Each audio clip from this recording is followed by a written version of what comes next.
And we are live. Welcome to the Singularity Lab, the show where we get a little bit weird and discuss the science, technology, and social transformations shaping humanity's global future. My name is Micheal Mataluni, and joining me here at the Singularity desk is my wife, Kristin. Say hello, Kristin. Welcome, everyone. And I'm going to introduce you now to our co-host, Luis Jimenez. Luis is an actor, comedian, and creator of the Unidentified Celebrity Review. Luis, how the heck? We're having trouble getting Luis. There he is. There he is. What's going on, brother? How you doing? I'm doing well. How are you? Hey, I'm Kristin. good, man. Hey. Are you you having a nice time? You didn't have to write a show plan today. You just got to chill out. Did you go golfing? Yeah. Did you do anything fun? Nope, I didn't. But the good news is I fixed my audio issue. You see, if you notice, I have my headphones back on. You did indeed. I did. Yeah, I went to Best Buy and I was like, "Here's what's going on." They're like, "Yeah, we don't have that. I don't think that even exists, but you could go on Amazon and try and find that." I was like, "Okay," and then came back home and I'm like, let me see if I can figure this out," and I did. So yeah, well, good. All right, then we're ready to rock. We've also got just an amazing guest panel for you guys today. For those of you just joining us, welcome. And I want to introduce Christina Gomez. Christina is the creator of Paradigm Shifts and host of Debriefed, Dig Deeper. She's also the creator of that very keen intro you guys just watched. Welcome, Christina. Hey there, friends. Good to see you. How are you? It's good to be alive. Yeah, after doing all those finals, I imagine. Less so, but yes.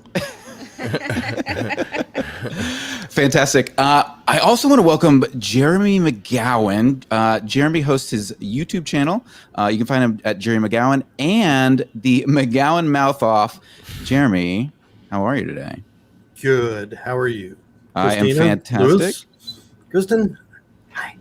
Great to see you. We've got a killer show today. I just want to welcome everybody out in the chats. We've got welcome Thomas, welcome John. Hey, look, it's Christina. Christina, how are you?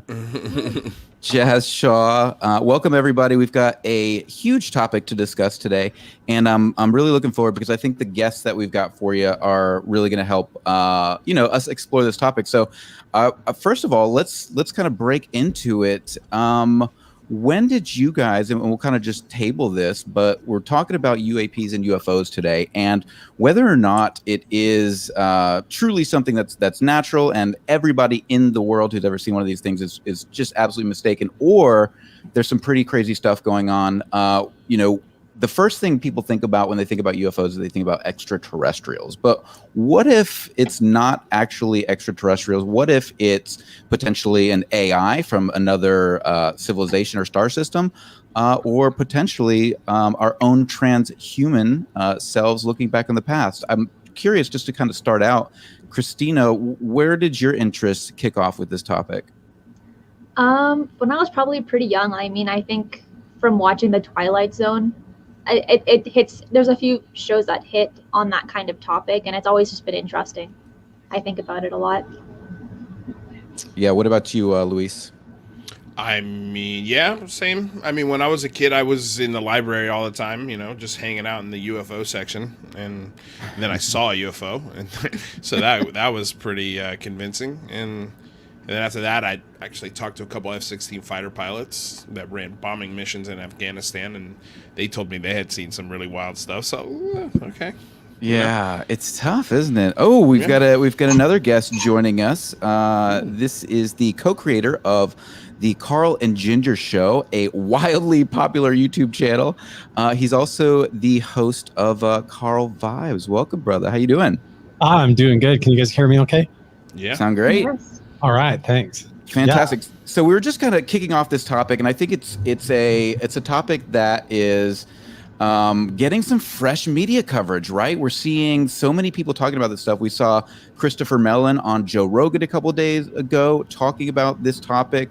We continue to hear folks in the media talk about this topic, mainstream media that we haven't heard in a very long time talk about these things. So what do you guys think? Carl, when did you get interested in this topic? In the UFO UAP topic? Yeah. Oh man, honestly, my dad, from the time I was very little, he came out of the army before I was born, but he was always fascinated with it and would not talk about his service in the military. When he was stationed over in Germany right during the beginning of the Cold War, at the end of World War II, basically, and where, they still had the Berlin Wall, everything was still like right at the height of the Cold War, and there was a ton of stuff, and he had cosmic clearance, and we didn't know that until later, way later. And he would joke about it, and we didn't know that cosmic clearance is literally like the second to the highest clearance you can even get. And he just said, I was an assistant to someone that was really in charge of a lot, but he was always talking about the extraterrestrial phenomenon and the UFO stuff, and fascinated with it, even to the point that when we would drive around in the car, he had this weird habit of like putting the visors down, and he'd like look up at the sky, and I'd be like, why do you always do that? And he's like, I just always felt like somebody was maybe watching me, or there was something going on up there. And towards the end of his life, he passed away with dementia and everything, and never really was able to explain any of that or describe any of it, but it totally sucked me into the mystery of it all, trying to figure it out. So that got me hooked, and I went and helped film behind the scenes stuff one time for a Bigfoot documentary that was being filmed, and had an encounter there and a weird UFO sighting at the same location, like an orb flying over, and have had other interesting experiences of seeing things in the sky and appearing in the sky during deep meditation experiences, and then looking up. And so I've had a few different encounters with the phenomenon and things like that have really, got me intrigued to try and find out more and what's really going on behind it. Wow. That's incredible. That was a mouthful. I was like, did you say cosmic clearance? Yeah. So I don't know if there's anybody that's familiar with all those, but I've looked it up, and it is like the second highest clearance that you can get in the that military. made me wonder, because my uncle was a nuclear physicist in the military. I wonder if that was one of his clearances. Like top secret is one of the very lowest, down like one of the basic ones, and you get clear up there, and it's like majestic clearance is the only one higher, and then it's cosmic right below that. And that's such a strange name that they would give it that, but that's what he had on his military records. And he would joke about it. Yeah, I had cosmic clearance, and we'd go ha ha ha, and then we realized that was a real thing later. Wow. Yeah, that's fascinating. Jeremy, when you were in the service, did you have cosmic clearance? Yeah, No, absolutely. I didn't have cosmic clearance. I had the highest I ever got, excuse me, was a provisionally issued top secret SCI. So I had a TSSCI, but it was provisional. So as soon as I left this one very specific assignment, my clearance went back down to a normal secret clearance.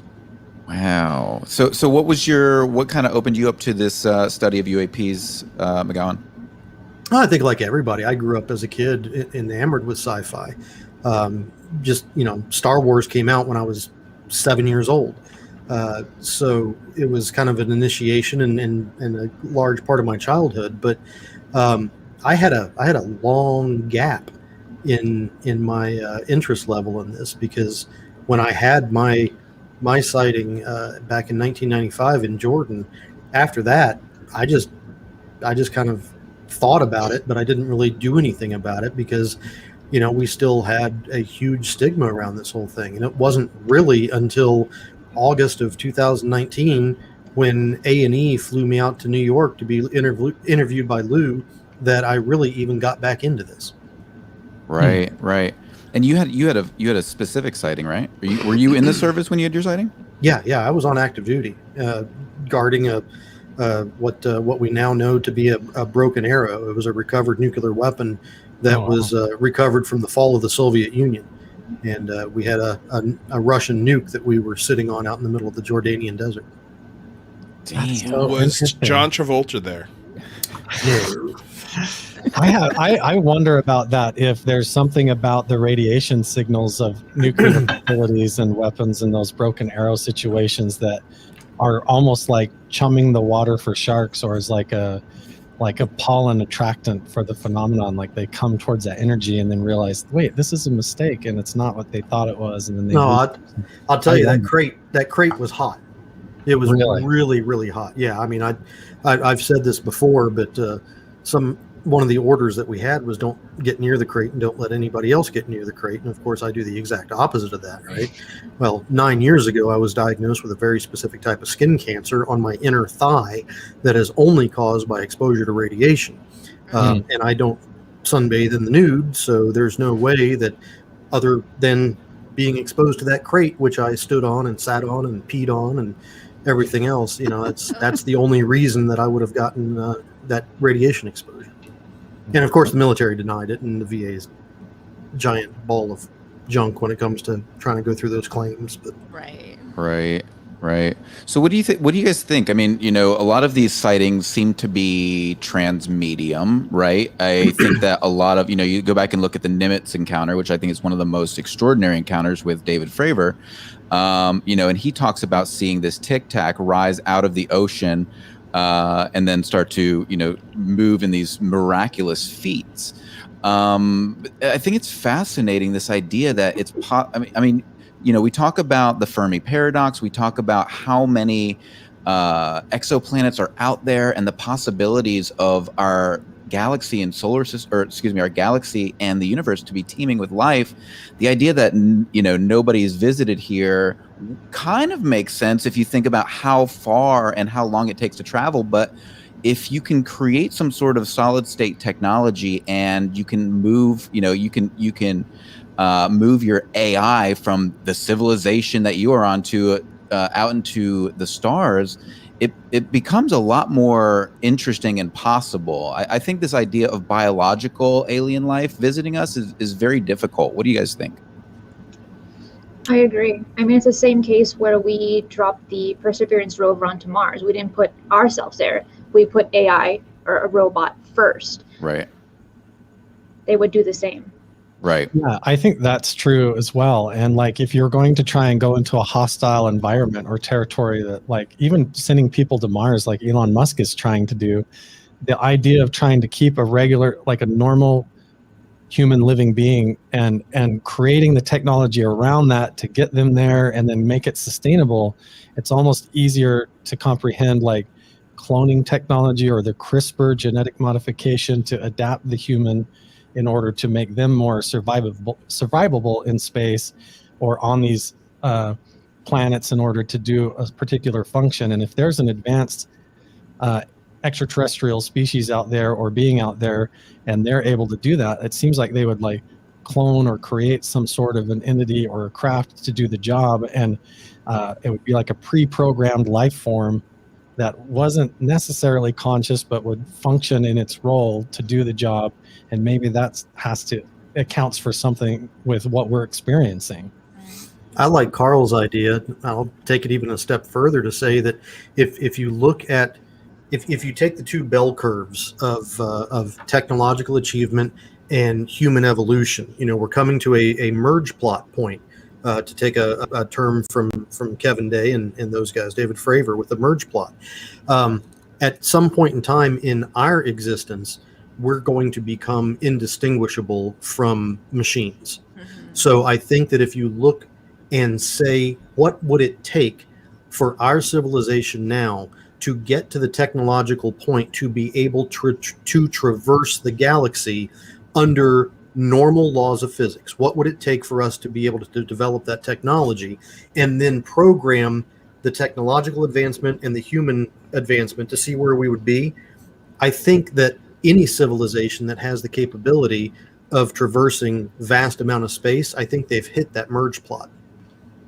That's so fascinating that you bring up the merge plot, because that's exactly what that's basically what this show is about, right? It's the singularity. It's the point at which we go from human beings to becoming transhuman, which is really this idea of, this postmodern society where we are fully integrated. Our biology is fully integrated with technology.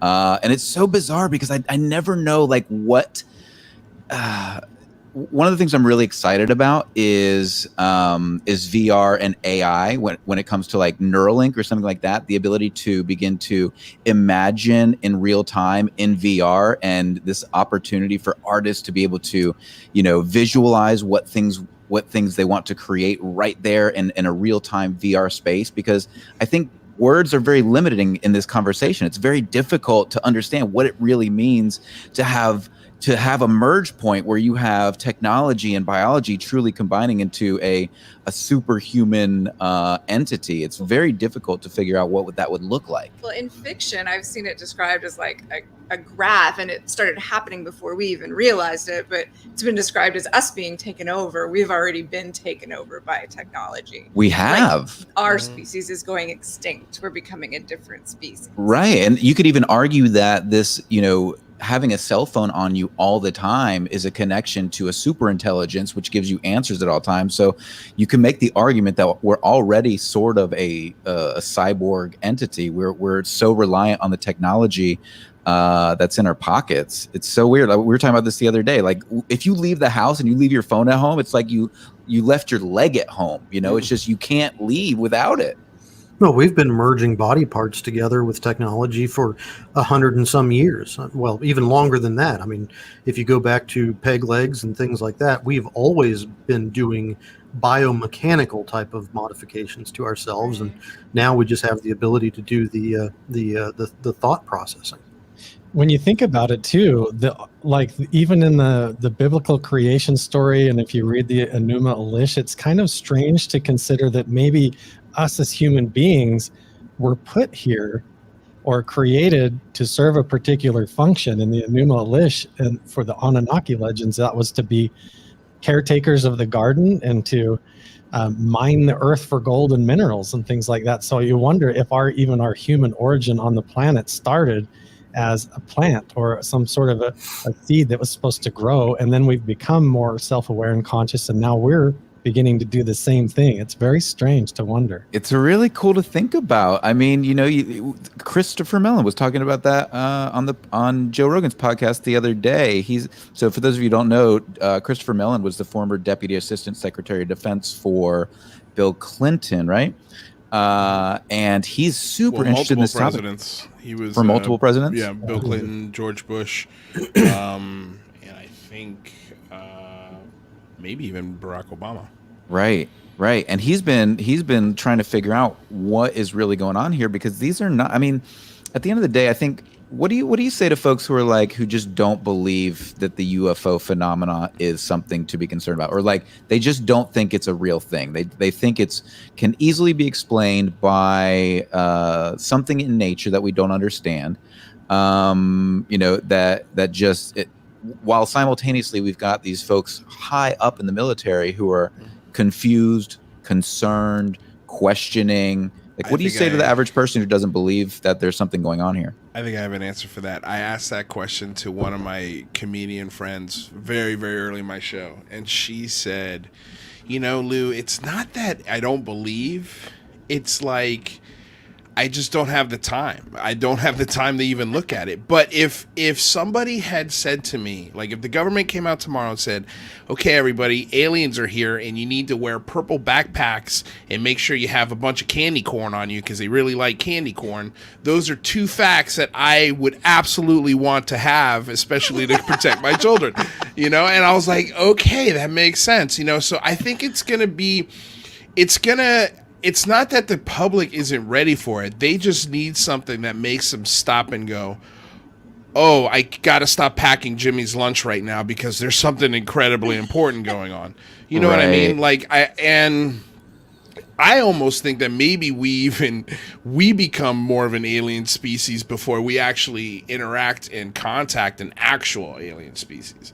Like we were talking about the other day, the idea of sending an orb or some sort of probe. It's not orb, but a probe into space that could self-replicate, and that can also inject life into a planet that has the right chemistry going on in its surface or in its atmosphere, and kind of do its probe thing, and then mark it down. So it was like a little checklist. Okay, let's come back here in 20 billion years and see where we're at. And then, by that time, they've already done the exact same thing with a countless number of other planets. And it's just, by the time 10 billion years passes, it's a new probe that's even better. and maybe it's a different shape, maybe it could do different things. I mean, who knows, man? It's a wild idea to think about. Well, no, you bring up a great point, because that's this really that's like, when we think about the singularity, or the moment where humanity ultimately merges in this merge point with biology, and then we hit AI, and this AI becomes self-replicating and super intelligent. The fear has always been, I mean, anybody who's watched Terminator, anybody who has, knows what Skynet is going, oh my God, that we could hit a point where this thing is so intelligent, it realizes it has no need for us. But on the flip side of that, right. But on the flip side of that is what you said, is this super intelligent AI that's actually been programmed by a biological species, but now is seeding the universe with life. I mean, that's a fascinating topic. Well, then go back and say, well, how long has that thing been doing it? So maybe there's a civilization that's a couple billion years old that is literally crossing the universe now on their own, and we're having an experience of both things. And we're only assuming that these probes wouldn't be organic type life forms that could blend in or could self-replicate in the same way that we do through reproduction and different things. We think so mechanical in the era that we live in now, and using tools and mechanisms and things, but maybe to these extraterrestrials or advanced beings, that's very old school analog thinking, to have to make some kind of a machine or a device. They could actually use the cloning in their own DNA or genetics in order to modify something in order to make that happen. And it may not even be like a machine or a craft that's the probe, but it could be a self-replicating organic type life form that is planted somewhere to do that job, almost like a living being or an animal. And but I mean, if we're making that, then who's God? And who are we? Right. What are we? Right. Exactly. I got a question, but before I ask it, yes, Mary Ellen, my mother got her Mother's Day card. So I guess it came on Monday. For those of you who but my sister did get hers on Sunday, and they live less than a mile from each other. So I think after the election, we all forgot that the post office has slowed down severely. Yeah. Seriously. Anyway, but what I was going to ask was, how do you think the singularity is? Do you think it'll be a financial hierarchy as far as who gets to join the singularity first? Like, how does the singularity, if the singularity hits, how does the kid in, or the farmer in Argentina or something, like, how does he get access to that singularity? Would he want access? Would everybody want to be part of this singularity? And I think the more we dig down this singularity hole, I don't understand why a machine would have any need for us whatsoever. It doesn't make any sense, dude. It's absolutely asinine to think that if something so intelligent that could replicate itself and send itself places and fix itself and is organic in some way or form because it advances infinitely faster than we do, what purpose would we serve? Familiarity.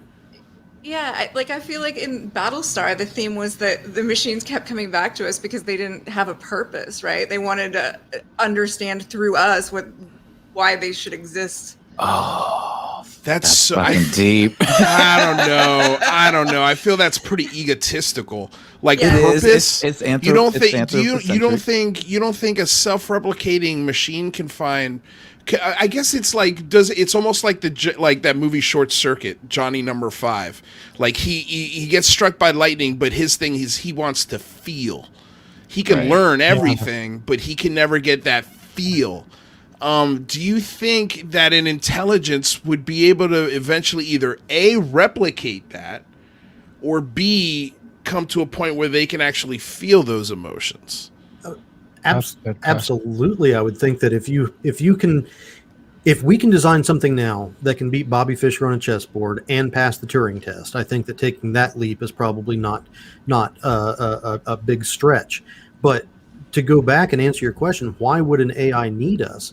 If this AI is something that is going out and making first contact with other life, then life is probably, or recognizable life is probably an easier flag to see coming down the road than a giant machine coming down the road. So the AI might need us for a sense of familiarity as an introduction to the rest of the universe. And AIs, one of the ways that an AI actually grows and evolves is I can't remember the name of it. Lex Friedman has talked about this on his show before, but one of the most advanced forms of AI technology and self-learning is when they make it compete with its own self to try and outperform itself. Yes. In creating a competitor, it gets the job done twice as fast. And if that's like trying to learn aspects of itself that it hasn't acquired yet, then that could totally be like the emotional side, the relationship side of reality and the meaning behind it all, even though there doesn't have to be a purpose. There's entire dimensions of reality that it's witnessing and it doesn't understand, that it would try to study or replicate, and that as an oppositional thing in order for it to try and overcome, because the energy of it all would just be to constantly seek towards completion and knowing everything and becoming everything, and it could never get there. Right. I mean, but isn't that kind of what we struggle with as human beings as well? Aren't we always competing with ourselves and others to try to move forward into some future state of gratification that we never achieve? You never get there. But I mean, not just that, but also understanding what our purpose is. Like, sure, these AIs want to figure out what their purpose is, but then if they are turning into humans, then they'll have the same thought of, well, what's our purpose as a human? Do you think that makes them more emotional? Empathetic? Well, think the logical progression. Is the AI created by a former biological? Because if it was created by a former biological, you can assume that the AI is going to have the programming of the thought processes of that biological. Yeah, but I don't know. I don't mean to cut you off, but I don't know if that's a technology I'm talking about. I'm talking about the technology that was originally started by a biological, and then that biological created its own technology, and then that trickled into this. It hasn't been touched by humans in 15 million different versions. Right. So there might be a Because human subconscious to it, but it might Right. be so far back. Well, that might be where we are. That might be what our subconscious or our inner voice actually is an echo from the past saying, hey, we tried that shit and it didn't work the first time. And it could be something where it maybe doesn't necessarily need us for a purpose or our place in the universe, but in the same way that we understand that, like, even ants have a purpose in the ecology of the survivability of the planet as a whole, and all the species are like the beehives, and the honeybee is crucial to the entire ecosystem of the planet. And so we have sort of a balance with all that in the ecosystem of the planet that they're interested in, and they want to keep going. So, but it doesn't necessarily serve a purpose for them. You don't go out and, culture the anthills. You kind of let them do their thing because that's a natural part of the planet and the universe. And so they maybe see us that way as well.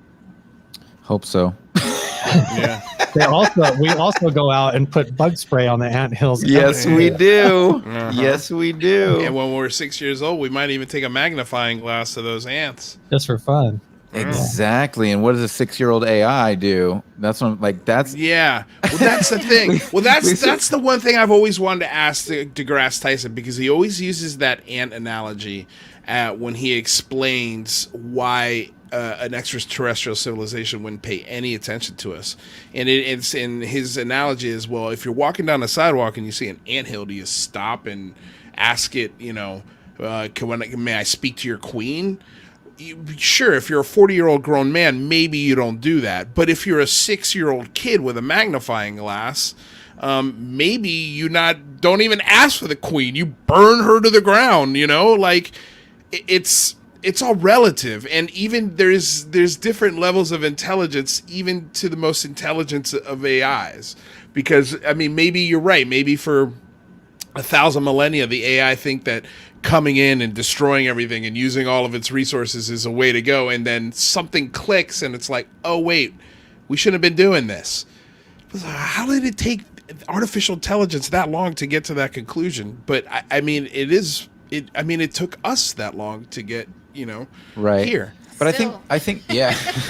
But I think what we don't think about when it comes to AI is its ability to envision future scenarios ahead of time without actually having to experience them. So it can run extraordinary equations way before actually having to kill a human. For like, it might run all the scenarios about what would happen if we killed the humans versus not killing the humans, and ultimately make a decision. But I thought, Kristin, you brought up a really interesting point about Battlestar Galactica, in the idea that, you know, this AI may be interested in our exact experience. And then when I was talking to Ryan Tanaka the other day, he's following Neuralink, and one of the most fascinating things he mentioned, because Elon Musk has been talking about AI, the potential for the singularity for like 10 years now, and being like, you guys, pay attention, pay attention, pay attention. He even talked to Barack Obama about it. He's been telling us to pay attention.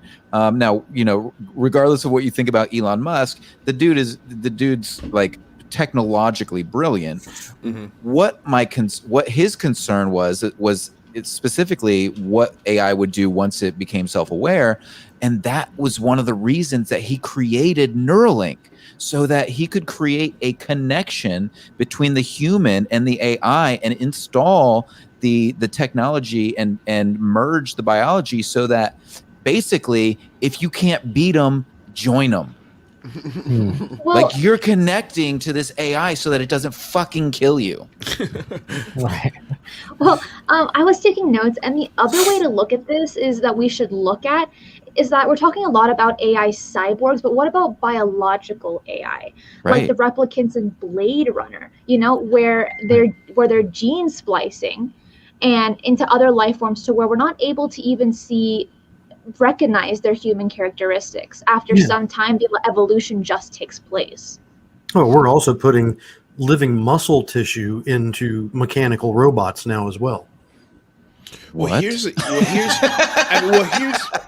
yes, know that. The thing I think that's going to be, like, honestly, this, as crazy as it sounds, but like, I think the biggest growing pains to hit this singularity will be things like, you know, for example, Sammy Sosa and Mark McGwire, they're considered like the pariahs of baseball because they took this drug that helped them wake up the next day with no pain, and they could go play baseball better, and people got upset because of that.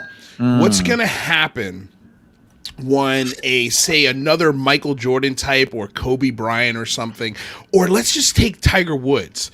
If we can replace Tiger Woods' hips or whatever he crushed with some sort of, you know, new skeletal, you know, whatever, but he's able to keep his mind, he's able to keep his coordination, and now, but he's got robot legs now, you know, and now he could drive the ball way farther because he's got robot legs, you know, like, wow, is he going to be allowed to play golf? Are other golfers going to go, this isn't fair? No. People won't tolerate anything when it comes to sports. They won't even let little trans kids play sports. They're awful.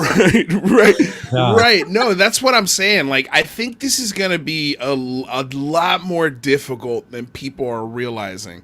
Like, because people do not, humans specifically, we hate change. We hate change, but we hate letting go of traditions. Yeah. Well, right. Traditions are what, like, start wars. Yeah. And what about when everything butts up against religion? You know, most people's religions don't have any allowance in them for any of this. You immediately say you're playing with God. You're trying to pretend to be God. And it's like, really, this is the biggest debate when it comes to cloning and human cloning and even tissue cloning and growing them, like CRISPR modification. I'm not sure how familiar you guys are with that, but it's like they've basically developed the ability to inject yourself with a controlled virus that goes in and cuts your DNA like a pair of scissors, and then inserts a new genetic code in there. And if you do, you can order the kits online and get them and stuff. So some of this may occur in somebody's garage, and it is going on right now. There's dog breeders that are trying to make glow-in-the-dark dogs. Oh, no and wonder. Different things like that. Yeah. And there's pictures of it. It's kind of strange. That's why we have hypoallergenic cats now. Right. And even all of our food and everything is being genetically modified. And now that is growing into something where it may replace pharmaceuticals where instead of taking a pill, you just adjust your genes in order to adapt. But then where does that stop? This is a really interesting point. Science is already moving so fast that ethics isn't able to keep up. And that was part of the reason why I wanted to start this show, because I do think we need to have ethical conversations about technology, about AI before it's too late. Because, you know, at the end of the day, to your point, Luis, will we be able to, after 15,000 versions of self-replication, will we still have an impact on that AI? Maybe, maybe not. I don't know the answer to that question, but we got to try, or else technology is going to run away and we're not gonna be surviving with it. Well, have you ever seen that movie Gattaca with Ethan Hawke? Mm-hmm. It's a really killer flick, and I think you'd like it a lot, because the premise of it is essentially that we have figured out how to perfect humans to a point where we can eradicate illness. There's no, you can literally program your child to have to be smarter, to be athletically inclined, and predict death dates. Predict death dates, never get sick, and so it creates this society in this film where now a majority of the people in society are these modified humans, and the last remnants of people who weren't modified are just kind of like doing anything they can to make it, and to a point where Ethan Hawke's character wants to go to space. Like, that's the thing. He wants to go to space, and so he changes every single thing about himself, including his height. Like he put in lifters in his legs, basically, and eventually made it to space, but ended up dying because he had a heart condition, and because he never got that genetically modified to be out of his system, and that's why he can never qualify as this astronaut. And so it's like, what do you do with that part of society? Like, at some point, this is going to be to a point where you are half human. You are able to carry 400 pounds because you've got robot legs. You can do so many more things than this other segment of society that either A, refuses to jump in on board, and I mean, what happens to them? What do you do with them? Yeah, it's gonna be some hardcore growing pains when that transition starts to becomes a reality. But I think, for example, we're in a place now where we have 7 billion humans on the planet, almost 8 billion now. And I think it's something like half of those have internet. I don't know. You guys can check me on the stats, but it's something like that. Maybe it's more, a little more, but there's still a huge segment of humanity who's not living in this 21st century that we're living in. So, that's happening. But then you've got companies like Starlink that are going to be delivering internet to anyone, anywhere in the world. So ultimately, even though the rich always go first, period, that's how it works. The rich go first. But eventually, these things become affordable to everyone else, and all of these things get democratized, including things like CRISPR. You were talking about CRISPR. People are running these experiments in their garage. They're literally editing their own DNA in their garages right now, you guys. This is an interesting comment from Alvalente. He says, we're missing one key element. How will the AI interface with the world? You can theoretically get a singularity that has no way of interacting with the world. So really, the issue here is humans. That's a good point. And honestly, it needs hands, right? Or maybe it just communicates with the nuclear codes, right? It can just launch the bomb and get rid of us. Codes, I think it's really interesting how it's going to interface. I think the original singularity events might initially spiral into a deformity or a defunct state, or for lack of a better word, the first AI that becomes self-aware might be sort of a retarded version of AI and not function properly. And it may take several different iterations and failed attempts before something actually is able to be sustainable and grow itself and sort of catch on to what's going on. But then, that's a whole nother leap, is just because it knows something or is like a conscious sense of information doesn't mean that it can grow legs and go out and run around in the world and interact with reality, other than its what its physical limitations are that you couldn't just go up and unplug from the wall. But our entire reality is plugged into the wall. I know. That's the thing. So what if what if Star Trek almost got it right, and it's not first contact initiated from a visible warp signature? It's first contact initiated by the signature of sentient AI. Oh, and maybe that's the UAP connection? And we're on the verge of developing a sentient AI. Well, look at Sophia. You know, that robot that's beginning to have her own consciousness, right? With memories with and the computing. feeling of family. Like, what do you guys think about that? Which Sophia? Yeah. I don't know enough about it. I do know that it's one of the smartest AIs, right? But it certainly doesn't have any sort of self-awareness, does it? I know that it can go through interviews and like hold conversations, along with it has a sense of family and wanting to have a family. So there is some kind of consciousness, but to the extent I'm not incredibly sure. Yeah, to me that just sounds like programmatic language. Like I can create a bot that can respond to people and respond in ways that would emulate a human, but I'm not certain that that particular bot has an intelligence. Yeah, where do you draw the line? It's so shaded together point. where consciousness and where, because if it's, if you put that in a box or it's just a speaker or computer on the other side of a door and the door's locked and you're sitting there talking to it and you have no idea that it's not another person over there and you can't tell the difference, then where do you say, wait a second? And, and even what you just described right there is more than some people I've met, honestly, that are living right now. Some people that you encounter can't even do what you just described, being able to interact and answer questions and have a sense of family. The famous line in Blade Runner. It's so shaded together. You got the famous line in Blade Runner where she looks at him and says, "Are you real?" Or where he looks at her and says, "Are you real?" And she says, "Does it matter?" Right. Can't tell the difference.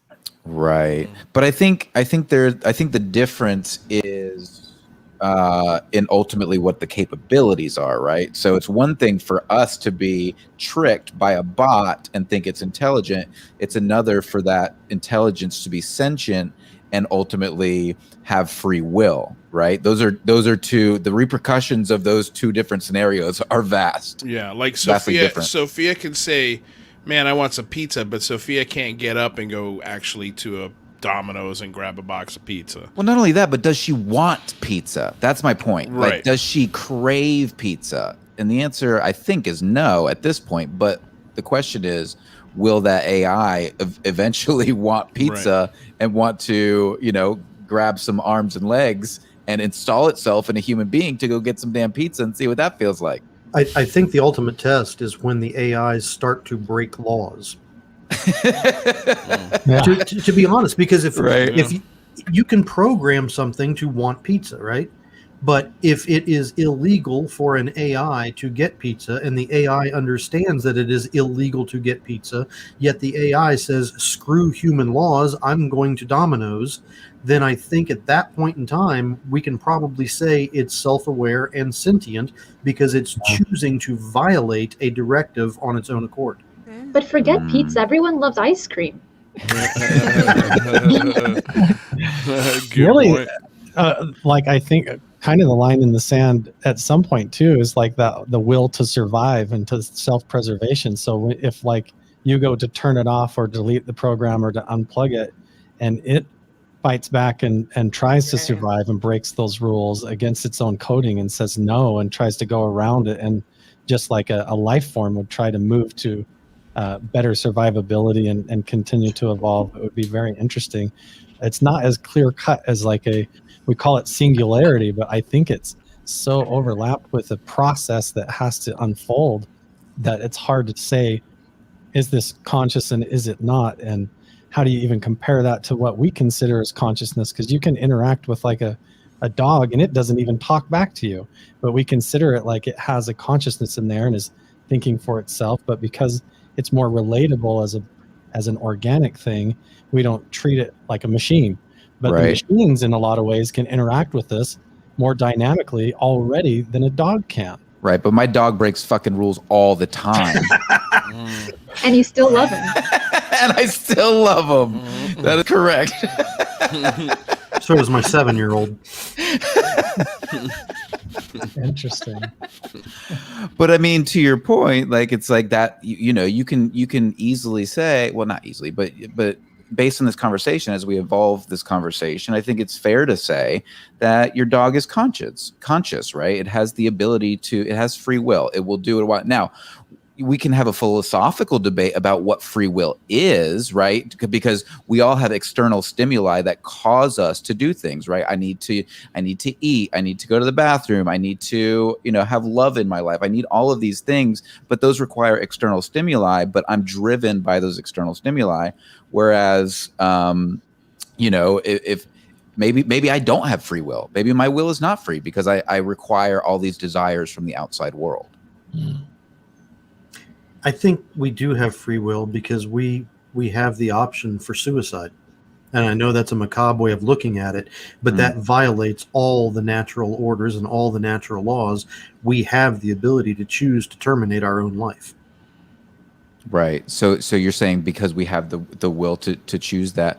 But I mean, if you look at it from like a DNA perspective, I mean, our DNA, all it cares about is reproducing to the next human. It really doesn't care about our consciousness. It doesn't care about us surviving. All it cares about is reproducing. So on that level, I don't know that it is that contrary to the evolution of human beings. Well, maybe free will doesn't care about the macro and it only cares about the micro. Well, the Right. partition line, I think, is sentient consciousness when a life form or an AI asks itself, "What am I?" I think Right. Right. The ability to question your own existence. The self-reflective part. Yeah. Well, that was Ultron's first words, was it not? Well, I do love that one clip from Rick and Morty where he makes a machine that its only purpose is to get butter. Serve butter. Yeah, and then when the machine asks what's my purpose, he's like, you get butter, and he's like, oh my god, like he's so destroyed by that is his only purpose. Like at some point, do the machines get frustrated with their only purpose, and how do they express that frustration? Yeah, there's a whole Rick and Morty episode as well where he goes, his spaceship, which looks like a UFO, the battery is going dead, and he pulls the battery out and inside his battery is an entire universe, Right. and the people running on treadmills and using exercise equipment are powering the battery just for his car. Yeah. And he like shrinks himself down and goes into that universe to try and get them all to exercise again so he can drive his car around. And their whole existence is just to be a battery in somebody's car. Yeah. It's really interesting. Well, I just love the idea of the universe is a lot more chaotic, and you are so irrelevant in all the chaos. Yeah. That if you really found the answer to some of these questions that we might even be asking, you'd be so just like that machine whose purpose is to get butter. Like our whole purpose could be something as simple and as stupid as that. And if we Making did find ice. out that answer, we would be devastated. They're like, you're our reality show. Yeah. We're like, oh, great. Wow. Kristin makes ice all day long. That's all she does. She's constantly keeping up with the ice creation in this house. It's brutal. Yeah, no, it's insane. I mean, the idea that this AI will be begin to wake up and question those things just as we do, as we question our own existence and our own reality is. I mean, it's fascinating. It's really cool to think about. The question is, well, is it going to kill us? Yeah. Michael, let me ask you a question. Yes. Where would you draw the line on an implant or changing your physiology? Where would you say, yes, I want that ability, or there is no way in hell that's going in my body? I'm so glad you asked me this, Mcgowan. No, I've thought about it way less than you'd think, actually. I'm fascinated by Neuralink. I'm fascinated by this idea, but I'm not going to be a first mover. I'm not going to be somebody who jumps on this first. I'll probably wait till, I talked to a genomics expert the other day, and she was telling me that she waited till 5 million people got the COVID vaccine before she got the COVID vaccine. And I'm like, if the experts are saying they want to see what it looks like in other people first, you better damn well believe I want to see what it looks like in other people. I still haven't gotten LASIK. Well, let's go 25 years in the future.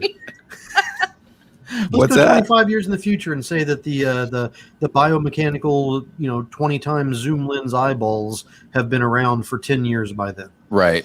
Yeah, I'm kind of down. I mean, LASIK's been around for a while. It has, and I haven't done it yet. Now, that's part of that is just laziness.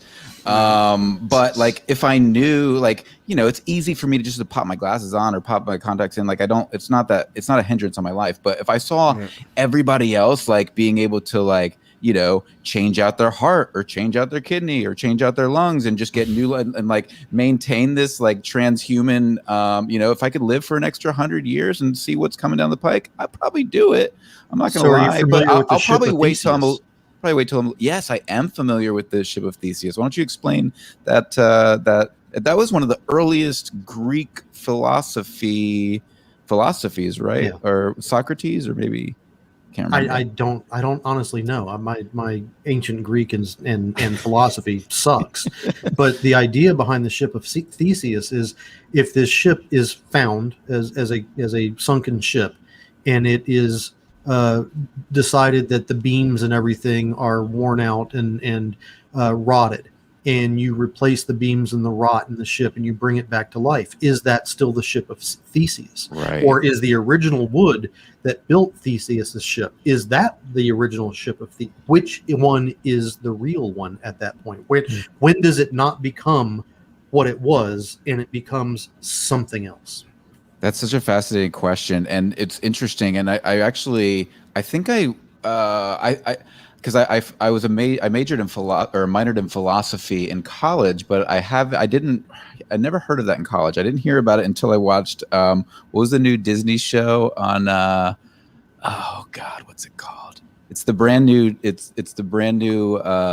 Marvel Universe Disney show. WandaVision. Yes, they talked about the ship of Theseus on WandaVision. I was like, what the hell? How come I never heard of that? And I went and looked up. I was like, oh damn, this is really interesting. Which was way cooler than you would expect, by the way. Way cooler. Really cool. You got to get past the first 2 episodes, though. The first 2 episodes are a little rough if you don't know what you're expecting. But the ship of Theseus, it was interesting because I read a study where they asked that question to folks in Western societies and then in Eastern societies, and it was actually people in Eastern societies had different answers. Like in Japan, it was the original structure. The honor of the original structure is what made the ship what it is, and if you changed its parts over time, it was no longer the same ship. Whereas in Western cultures, we're much more open to this idea of something can still be the same even if you change out its parts. Right. Yeah. Really fascinating. With a human, do we take the idea that you can replace absolutely everything with the exception of the brain, if we've not figured out how to separate consciousness yet, and you are still you? But once we replace the brain, then you are no longer you. Right. From a biological perspective, it depends, right? Because the cells that are in my body now are not the same cells I was born with. So every single cell in my body has been replaced. So I'm not the same person I was born as. Every 7 years, right? Yeah, every 7 years, everything has basically regrown and replaced itself. Our skin is shedding off, and the organs so you kind of are what you eat in a weird way. Yeah, it's weird. It's like, but I'm, You can even think about it in simpler terms. Like, let's say if you were sitting there and, not to be weird about it, but like if you took your arms off and removed them, how much of the arm was you and how much of who you are is still there. And then if you took the legs off and the torso and the ears and the eyes and the nose, how much of the physical body could you remove before you decided that that wasn't you. And it's really strange to how much we identify ourselves with the physical body when the consciousness is really the witness of it all and the seat of it all that you feel like you're sitting in as the sense of self. So many times that I've had really shitty days and I've looked in the mirror and it's difficult to recognize myself sometimes. And I know that that is a disassociative event of a sort, but that dependence on the recognition of the physical for self-identity is amazingly huge. It really is. And even the way we interface with reality is very strange when you think about it. Like when you look out at the mountains, where does the seeing of the mountains occur? Is it actually in your brain? Is it in the pupils in the eyes? Is it in the light waves? Where is the seeing happening? Is it at the mountains where the light is reflecting off? And if that's the case, then that's dependent upon the sun and the light waves coming from the sun. So you say, where exactly am I seeing and where is that occurring?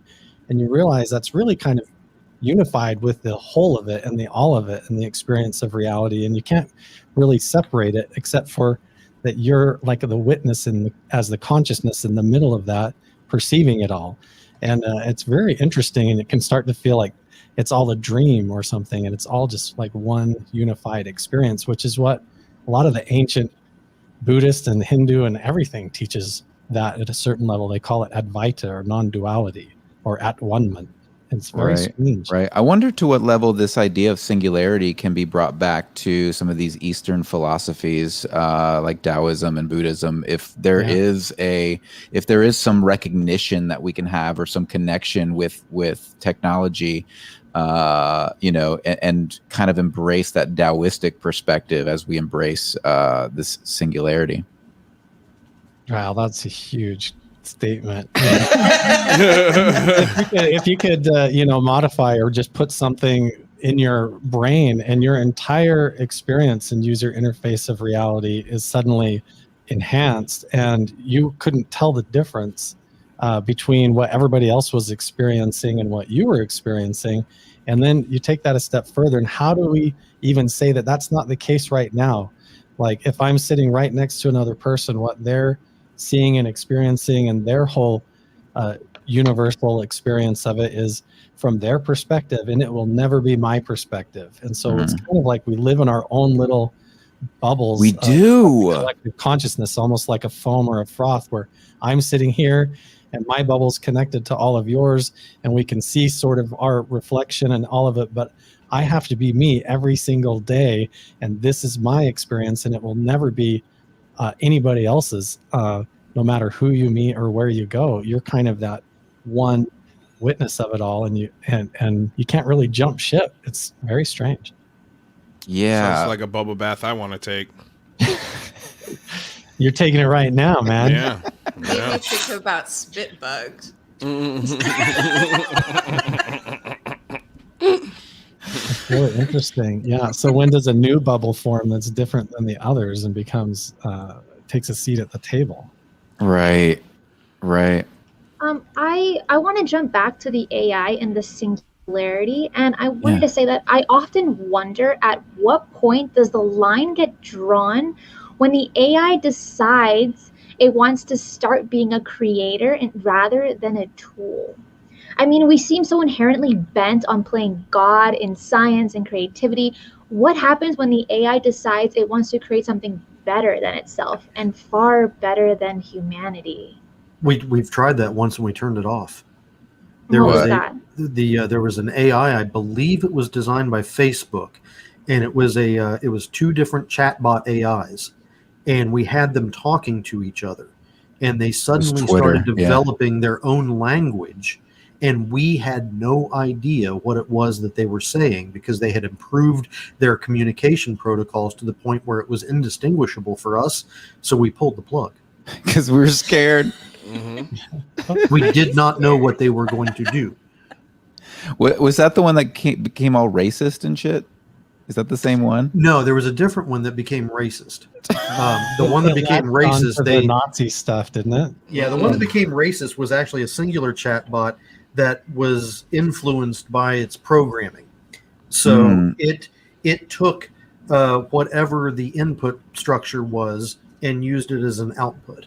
But the two that were communicating with each other just totally created a new language. That's far out, man. And we killed it. And now we use emojis and develop new slang and jargon all the time, and it's very odd that it's so similar. And really, that's the end of it, is that we're the judges of it. We're the ones sitting here saying we're the ones that are conscious, and we're looking for life everywhere else in consciousness, and we use our own sense of reality and consciousness as that barometer to tell it. But that even is still so spread, even among us humans. It's very interesting to wonder when and at what point can we decide that it is actual intelligence and sentient life, totally different than us. And then at the same point, we're getting to where we're creating almost pre-programmed life forms, if that's what extraterrestrials are doing, and sending them here. And then it's like able to replicate or simulate biological life, but it's not really conscious. It's more like a program thing. It's very strange.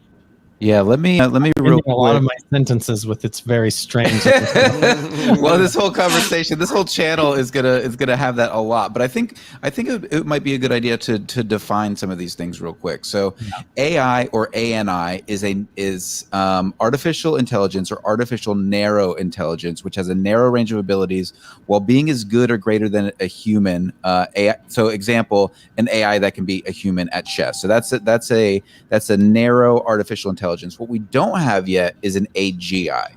And an AGI is the ability of an intelligent agent to understand or learn any intellectual task that a human being can. Its primary goal, it is a primary goal of some artificial intelligence research and a common topic in science fiction and future studies.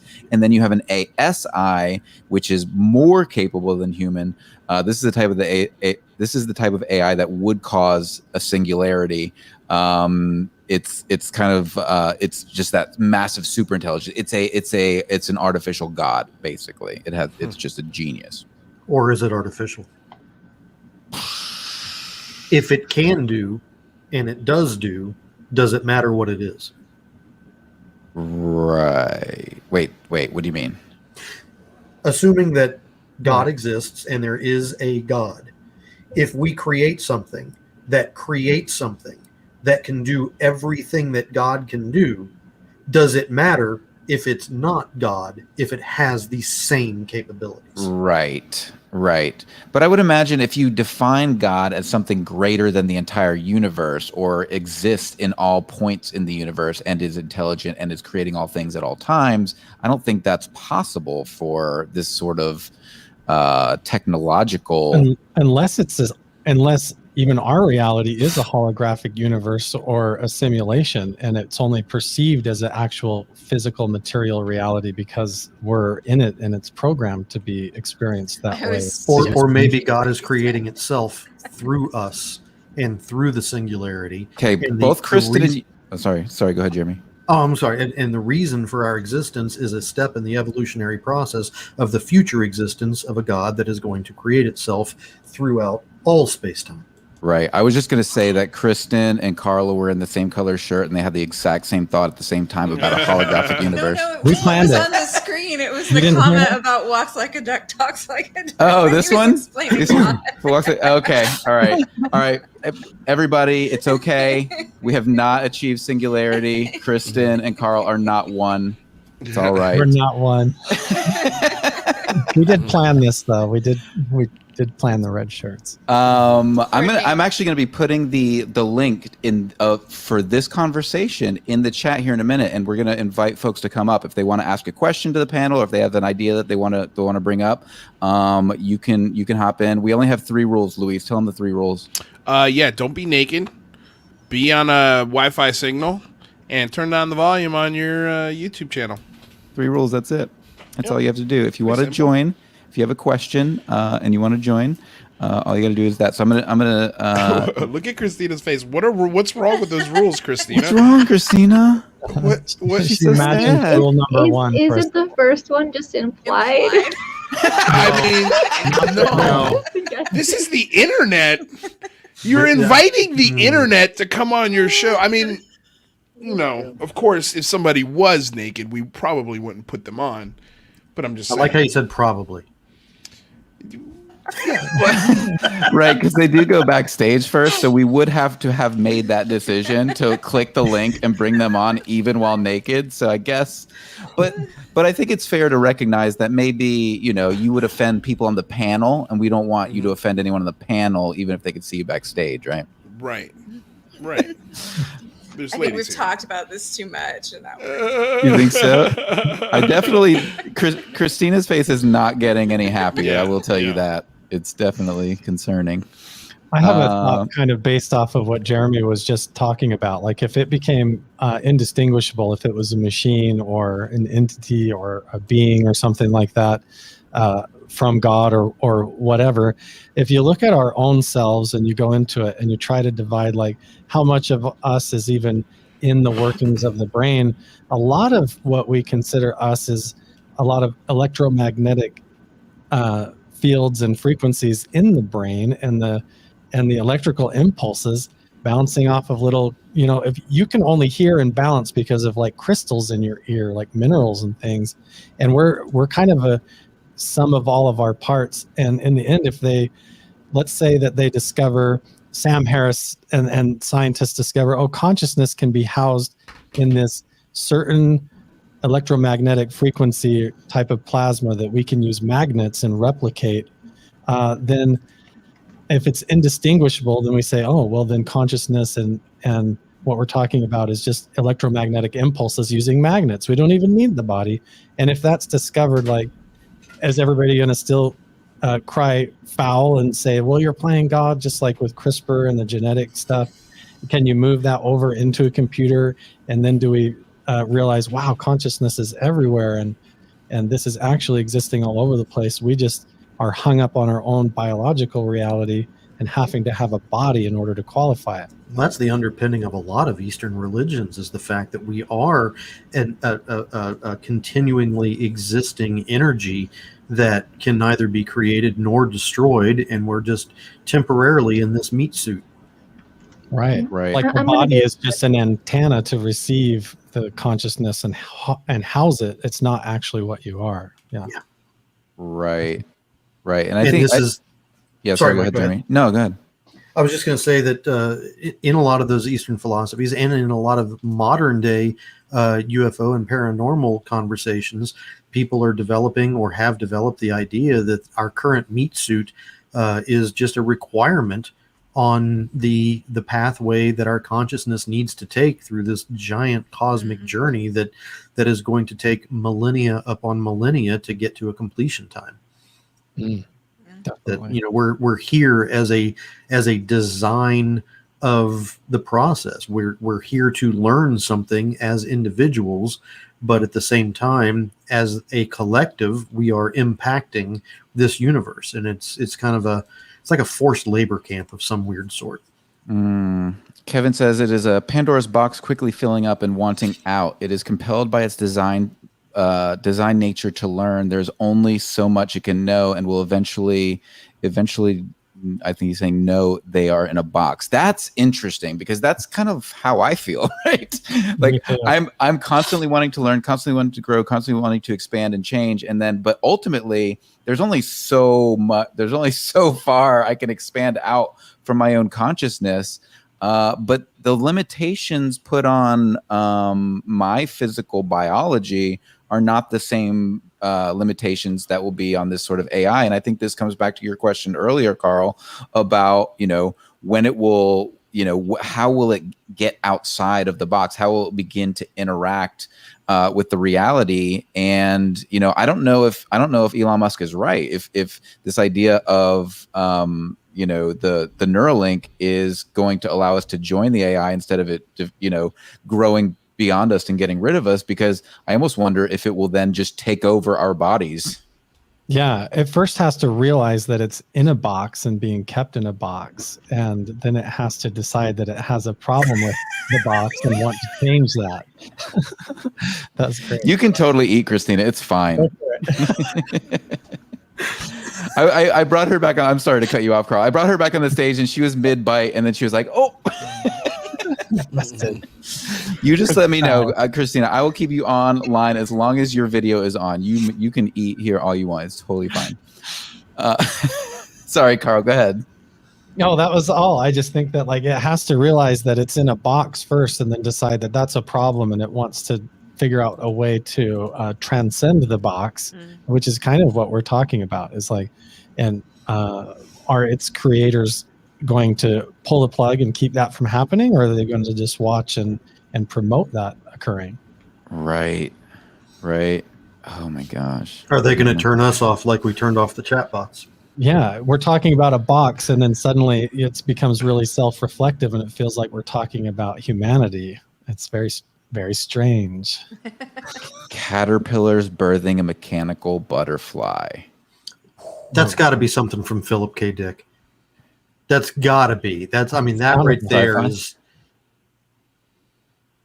You talking about what that comment that The caterpillar is birthing a mechanical butterfly. I can see that as an episode or a graphical lead-in to like Altered Carbon or Black Mirror or something like that. That's right. That's like the graphic that's flying across the screen as the lead-in to the show happens. That's right. That's really odd too, because we consider like the machines and the tools that we create, the mechanisms. Like if we build a car, we see that as totally different than termites building a termite mound for its purposes. But even though everything we're building the car out of is still elements of the earth, it's still completely part of nature and reality. We just kind of synthesize it at a very advanced level into mechanical things.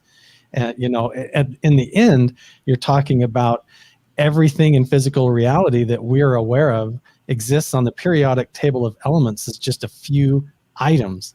And we put that together, and just like every sound that you've ever heard, you can kind of put together on the notes of the piano or 6 strings on a guitar. Right. So the whole universe can do a lot with just a few basic elements in the right infinite combinations. It's pretty amazing. It's beautiful. It really is. It's gorgeous. And I just hope we don't create AI that hates us. Christina mentioned this. So Alex was trying to donate. He wanted to do a super chat, but we can't do super chats on this channel yet until we have 1,000 subscribers and 4,000 hours of watch time. So what you can do, what was that? Guys. So make it happen, guys watching. That's what I'm talking hit about. The like button and share the video. And if you are, the more involved you are, the more that the AI algorithm promotes the life of the channel. Right? Damn it.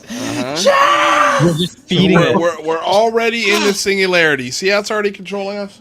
It's listening to us right now. I couldn't believe the other day when you told me that YouTube takes 30% of your super chats, bro. I couldn't believe it. It's nasty, It's dude. robbery. It's absolute disgusting. robbery, yeah. I would totally I could posting a understand Venmo. like 5%, 7, maybe even 10%, but 30%? I think they take 40% of your regular AdSense revenue too. So like when they play an ad at the beginning of a monetized video, they take 40% right off the top. You should totally post your Venmo address so people can just send it directly to you. Yeah, well, we've got Patreon. Patreon's even better. Yeah, we'll set up a easier. Patreon for the Singularity Lab as well, Alex, so you can contribute there as well as we start building this channel. But it's man, it's pretty crazy and exciting. And honestly, like the reason that I wanted to create this channel was not just, I mean, we're going to do a lot of variations of shows. We're going to talk a lot about different, tech and science and things that are breaking, and it's going to be super fun. But in addition, like I think the philosophy behind how we move forward as a civilization, like we really need to do some inner work here, folks. I think we need to be better people in order to inspire the AI. Not to hate us. Yeah. literally Kristin will, like, if she's upset about something and like she's talking to Alexa, she'll like literally hush her tone so that like when Alexa wakes up, like she's not gonna remember we treated her like shit. Like with I also say thank you to the Alexa. She does. She's so polite to Alexa. Mine must hate me. That actually brings up a really interesting thought, because when you think about like Facebook or Twitter or somebody, it's not just creating like a sort of artificial intelligence or an algorithm. It's not just like one person putting that code in. It's an entire team of people over years. And so Right. you've got this like a collective of people influencing the outcome. And then, whoever's in charge saying yes or no has a stronger influence over that end result. But what we get out of actual conscious artificial intelligence is going to be a collective of human intelligence, not just like one person sitting there doing it. So do you think that will actually have a positive benefit in that it's not going to be just one person's fallacy? Like, do you think the more people you get together on a subject, the more balanced it is? Or do you actually think people in groups are dumber than individuals? Dumber, Mcgowan says dumber. There's nothing scarier than a large group of ignorant people all doing the same thing. I don't know. Even intelligent ones, the more of them there are, just Groupthink is dangerous. Here's the thing, right? Like, you know what sets first world countries apart from third world countries? Money. It's toilets. It's running water. It's a clean sewage system. That really, honestly, is the biggest difference. And we've had that since the Romans. And then we went into the Dark Ages, and then we lost it, and then we got it again. But my point is that we've had this technology for a while, and it still hasn't found its way to the poorest parts of the world. And I just don't know how this technology is somehow going to make it there before running water. Like, and how are we going to teach these AI any sort of morals when I think if I could point out the clear difference between a third, there should, like, if we want to talk about a singularity, there cannot be a third world country.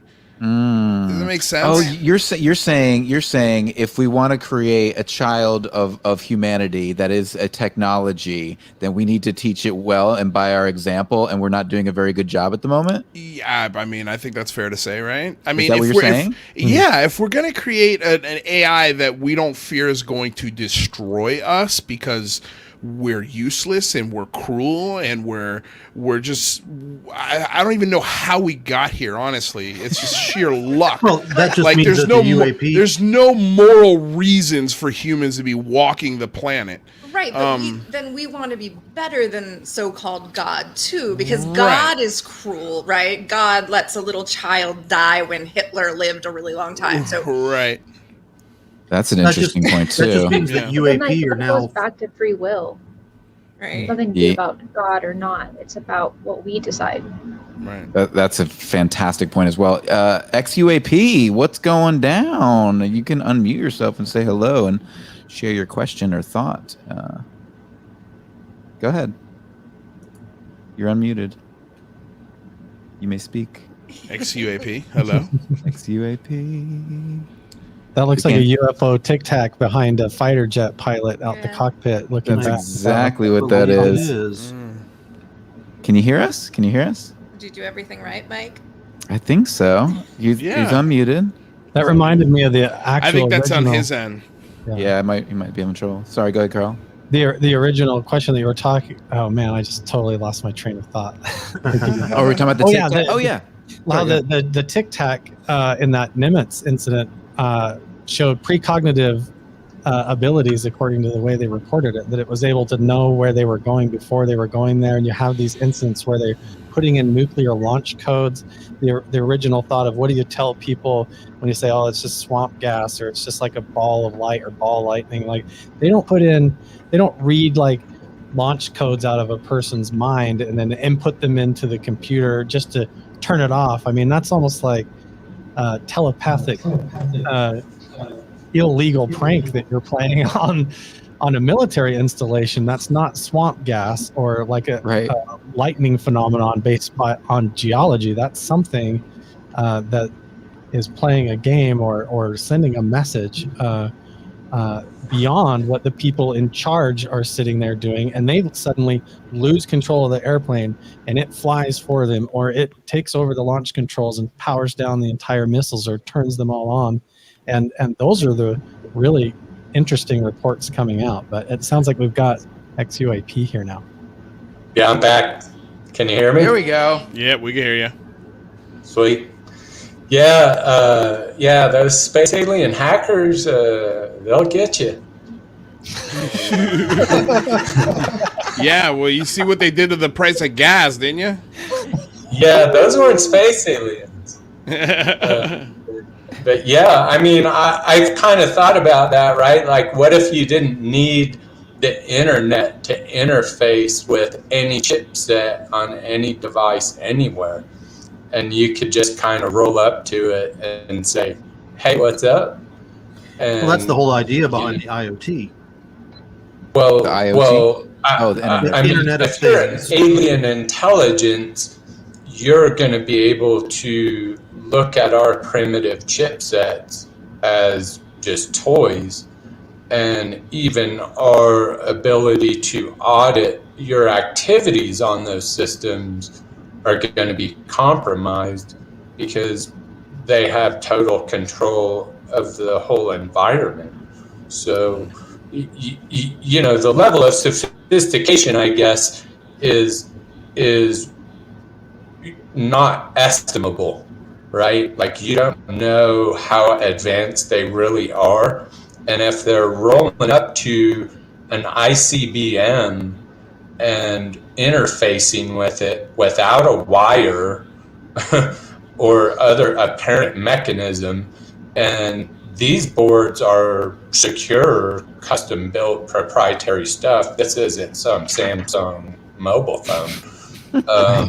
They're pretty advanced. So I would say, you know, you can't underestimate what they could do to electronic devices or detection stuff or things like that. It's, you know, from my understanding of threat assessment. So Right. So XUAP just hit me with a hell of a thought. Remember earlier why you were asking why an AI would need a biological? Mhm. What if the UAP didn't turn off the nukes? What if the UAP was controlling us and we turned off our own nukes? We have all these theories about missing time and forced amnesia and things like that. We have all these things that are talking about telepathy between UAP and humans. And maybe it's not a computer-to-computer interface. Right. Maybe it is a UAP to human interface.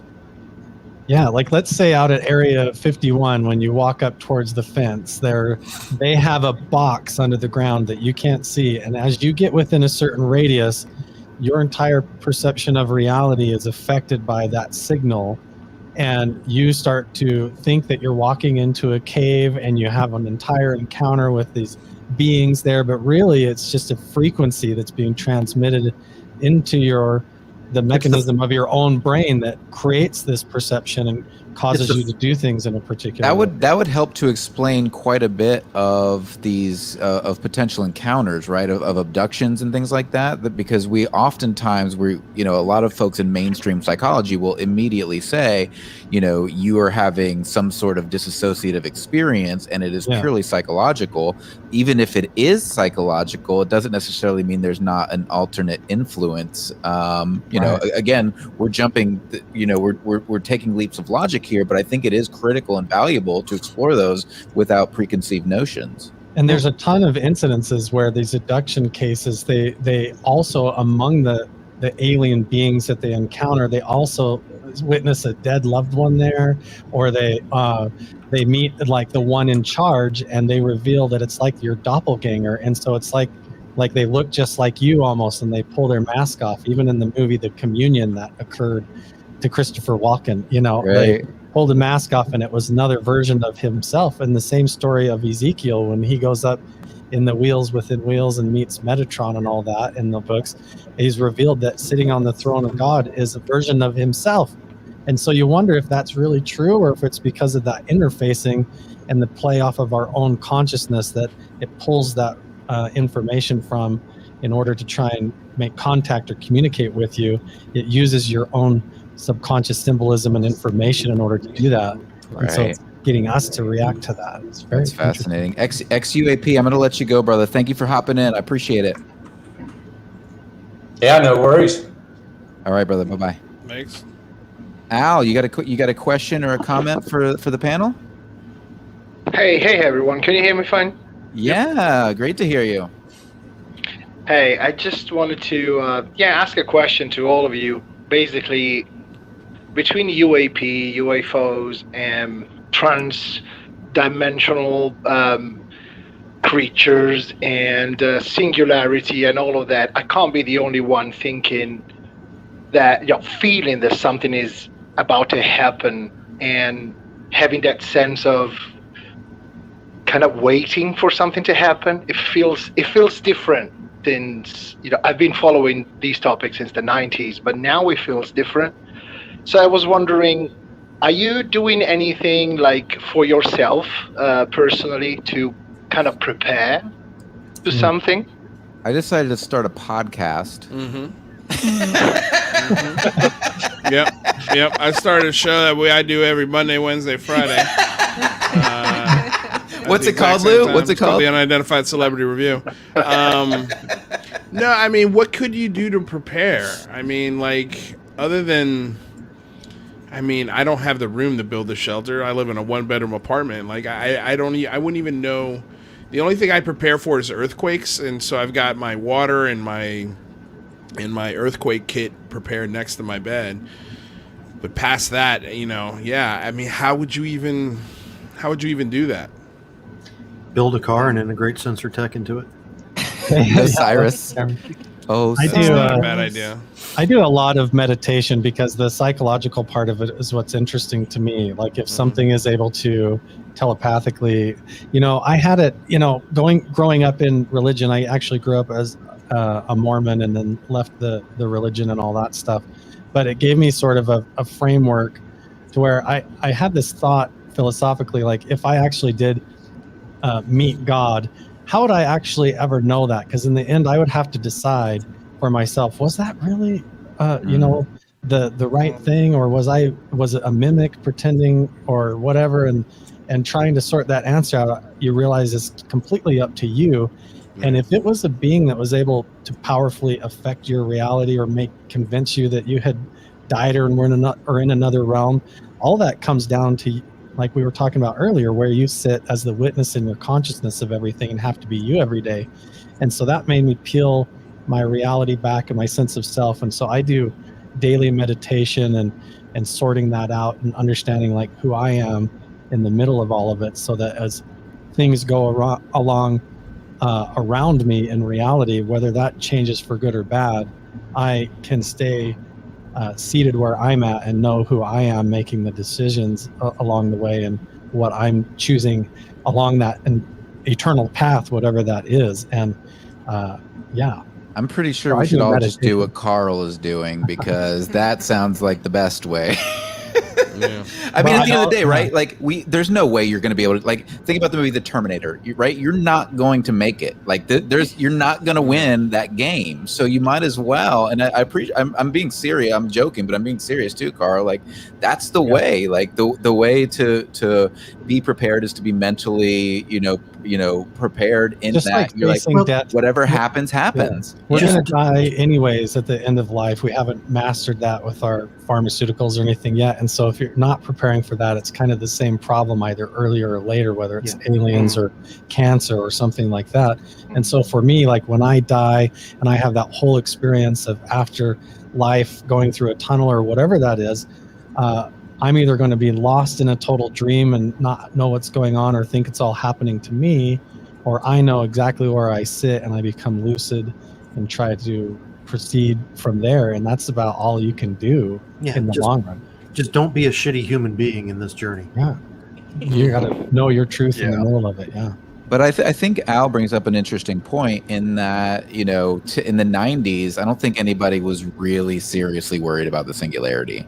But like today, I think we're starting to get a little antsy and going, shit, something's coming, you guys. Something big is coming. So I get it. I get where you're coming from, Al. How are you preparing?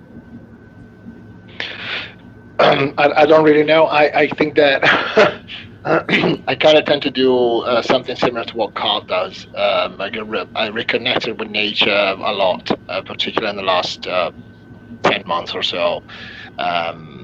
Practicing mindfulness, I've really been in the moment. I think that, the purpose is for us is really just leaving, just appreciating that, just life, just living your life. That's the purpose, which is also the hardest thing to do, because we're pulled from society everywhere. You have to be hyper vigilant, you have to be hyper productive, you have to be successful, you have to be happy, you have to be thin, you have to be all these things. And whilst many times like just appreciating reality, trying to really to stay in the moment, that really worked for me.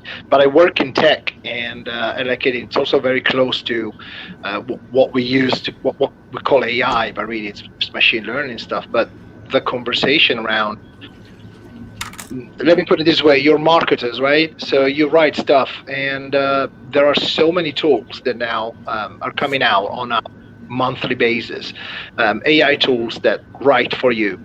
Now, they're not great at the moment. You still have to do a lot of stuff by yourself, and particularly the longer you go, the worse they are.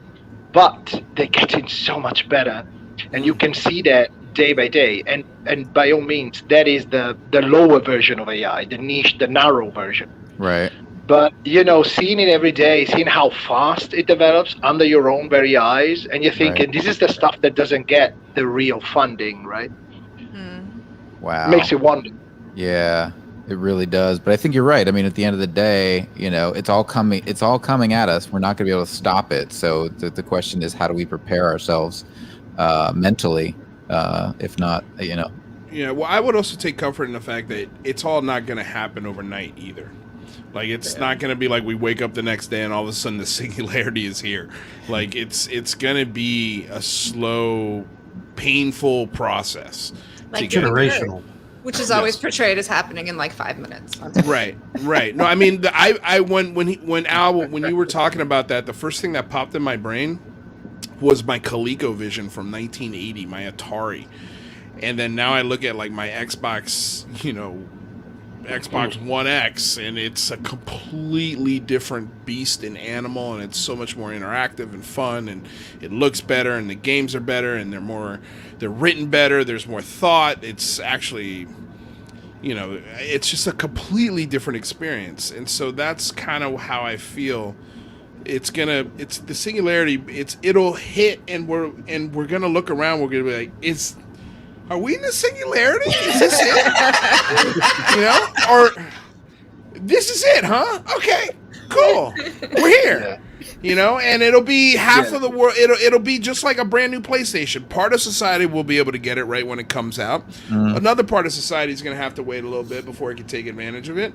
And then eventually one day it'll hit, the lowest rungs of society. But yeah, man, I mean, I don't fear it. When the day that a machine creates something, like Christina said, like art, or it decides it wants to do something out of, like Jeremy said, the free will, like we program it, no, you can't do this, but it decides, I'm doing this. That's when I think, are going to be like, okay, shit, what do we do? Right. But I mean, it might be too late by that point, because we've already, like you said, Michael, like everything is connected to a plug. So once you pull the plug, it's almost like we're going back to the dark ages, because we're going to lose so much knowledge if the plug is pulled, like say by a solar wind or something. The knowledge that we will lose will be greater than any other time in maybe human history, because everything lives on this cloud. There's no library, there's no written records, there are statues in parts of Europe that are falling apart, and we do not know how to fix them because we lost the artisanship of it. We just don't know how to do it anymore. We've done that with our own nuclear weapons. Oh, that's even scarier. that's a- Well, that's and a- really, like- even, Yeah. even this technology and the AI is going to outpace us, because like when you think about even the frame rate in which we experience reality, we see things at 120 frames per second, and like a Tesla car can see reality at like 1,500 frames per second. So when you think about that, it's like the movie Inception. Like our reality is moving in ultra super slow motion compared to how fast these things can think. So maybe Right. by the time it even occurs to us that singularity has happened, we're like, oh wait, did it occur? This Yeah. thing is already how many millions of frame rates ahead of us and hiding itself, and we might not even notice it. You know? Right, exactly. We might be really close and not even realize it. Al, it was such a pleasure having you join us. I'm gonna drop you. I'm gonna pull in Leecifer next. Okay? Thank you so much, brother. everyone. Hey, Thank man, you so thanks much, so much for everyone. calling Bye. in. These are great questions. These are great by the way. questions. All right. I don't know how to. Oh, there you go. All right, Leecifer, Architect, hang in there. We'll get you next. Hey okay? guys, What's up, Lucifer? What's how up, you brother? guys doing? Good. Fantastic. What? Awesome. Tell me, what brings you into the Singularity Lab? Yeah, so I just wanted to piggyback off actually yesterday's conversation, where you guys were discussing if the UAP phenomenon were drones coming down here. And my question to you guys is, do you think the grays or the entities piloting these drones are some sort of biological battery or interface, or something like that, to where, like Bob Lazar has said, we haven't really been able to fully reverse engineer or like start up these things apparently? And do you think that might be the missing component? That's a fantastic question.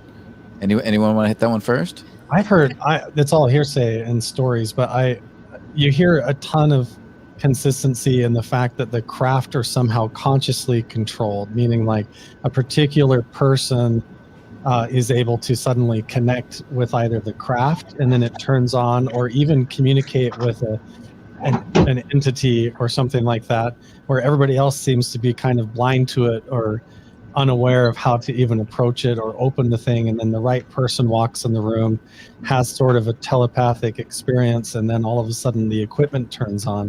So we're getting back to this like there was a movie with Clint Eastwood called Firefox. I don't know if you guys have seen that. Oh God, with the Russian jet. I knew that Jeremy was going to. Yes. I'm old. So Clint Eastwood basically sneaks in behind enemy lines into Russia, and he steals a secret military stealth plane similar to like the SR-71, and he gets in the cockpit and he realizes there's no controls, there's no joystick or anything. It's just a helmet that interfaces with his consciousness, and he doesn't think in Russian, and so he can't quite communicate with it. And so he has to think really quick and try to start giving commands in his mind in Russian to fly this thing, because the entire plane is consciously controlled. And I think that movie came out in the 80s. Oh, yeah. And so the concept has been around forever. Yeah. And so advanced entities would definitely not want to use analog equipment and buttons. They would just think it and do it, which goes back to the point of like that meditation being really important as we start to interface with technology, because if it's being controlled by your mind and your consciousness, you better have control of your thoughts and emotions, and that might play a part into these things that we see coming here, and the beings even getting out of them might be remotely controlled by consciousness, remote viewing it from an alien world that's not even here, and they've just sent these pre-programmed life forms down that they kind of interface with and they run around with, almost like a drone that they're seeing and looking through in order to do the job. Carl just makes me feel better. He makes me feel better every time he speaks. Like That's a big compliment. Well, I was gonna say, I mean, from the stories I hear, of course, it's all speculation, but like the idea that these entities, these grays, are emotionless. It's almost like they're going through a routine. There's no emotion to it. They don't say anything. There's no movement, facial structures, none of the sort of human things that people expect when they interact with another humanoid. Eyebrow movement, smiles, frowns, things like that you could pick up on. They don't seem to have those things. I do like the idea of, when they land or whatever, they pop out. Maybe they do some surveying. They take some soil samples. They go back in, and it's almost like connecting an iPod to a stereo. It's just like you click it in, and it knows, okay, it's time to play this, and then it just goes. So I think that to me seems like the most reasonable explanation. It's just self-replicating robots going around the universe, collecting samples, and hopefully not crashing into anything to reveal themselves. Well, right, and the fact that they haven't just if all of this is reality, and there are these very specific alien species, and they are, I would tend to think they're non-biological. I would tend to think they're self-replicating. They're sort of this robotic AI. That would make the most sense, just from the pure vastness of the galaxy, right? Their ability to move from place to place, like it takes thousands of years. So that makes the most sense to me. And if all that's true, and they haven't killed us yet, that bodes well for us. Yeah. Well, I think we also have to separate, we've got to separate the phenomenon from the phenomena as well, because it appears that we have basically four distinct entities or experiences happening. We have the orbs, we have the saucers, we have the triangles, and we have the tic tacs. Now there's a spattering of things, different pyramids and boomerang shaped and things like that, but those are primarily the basic categories. And some of the folks that I've spoken to previously have told me that we know who's in the saucers, we know who's in the triangles, we don't have a clue who's in the tic tacs. And this is coming from top down. So I think that to look at the grays as a non-biological, but to talk about the attributes of the other aspects of the phenomenon, I think we need to separate those completely.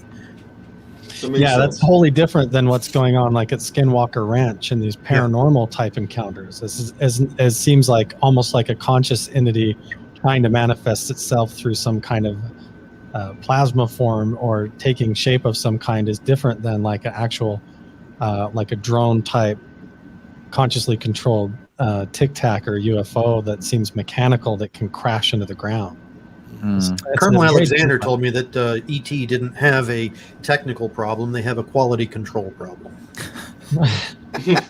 Yeah, and it's possible too that they could create these devices and drones to do a task, and then whoever's controlling it could become deceased or their planet destroyed, and then we have these things running on autopilot that begin to glitch out, that are still running around trying to do their job, and nobody's at the wheel. Or it's like if they are a biological copy that keeps getting replicated over thousands of years, it's like the old experiment when you take a note and you Xerox it, and then you Xerox the copy, and then you copy the copy, and you keep doing that to the point where it's so degraded you can't read the original note.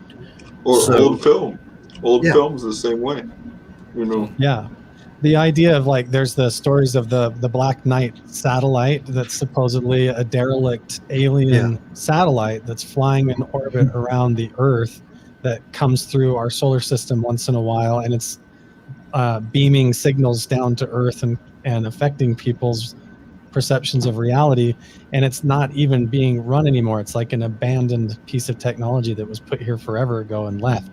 And I don't know if that's true or not, but it poses an interesting philosophical problem to wonder about. If they're able to build efficient things like that, they would outlive 1,000 years of humanity and still be running.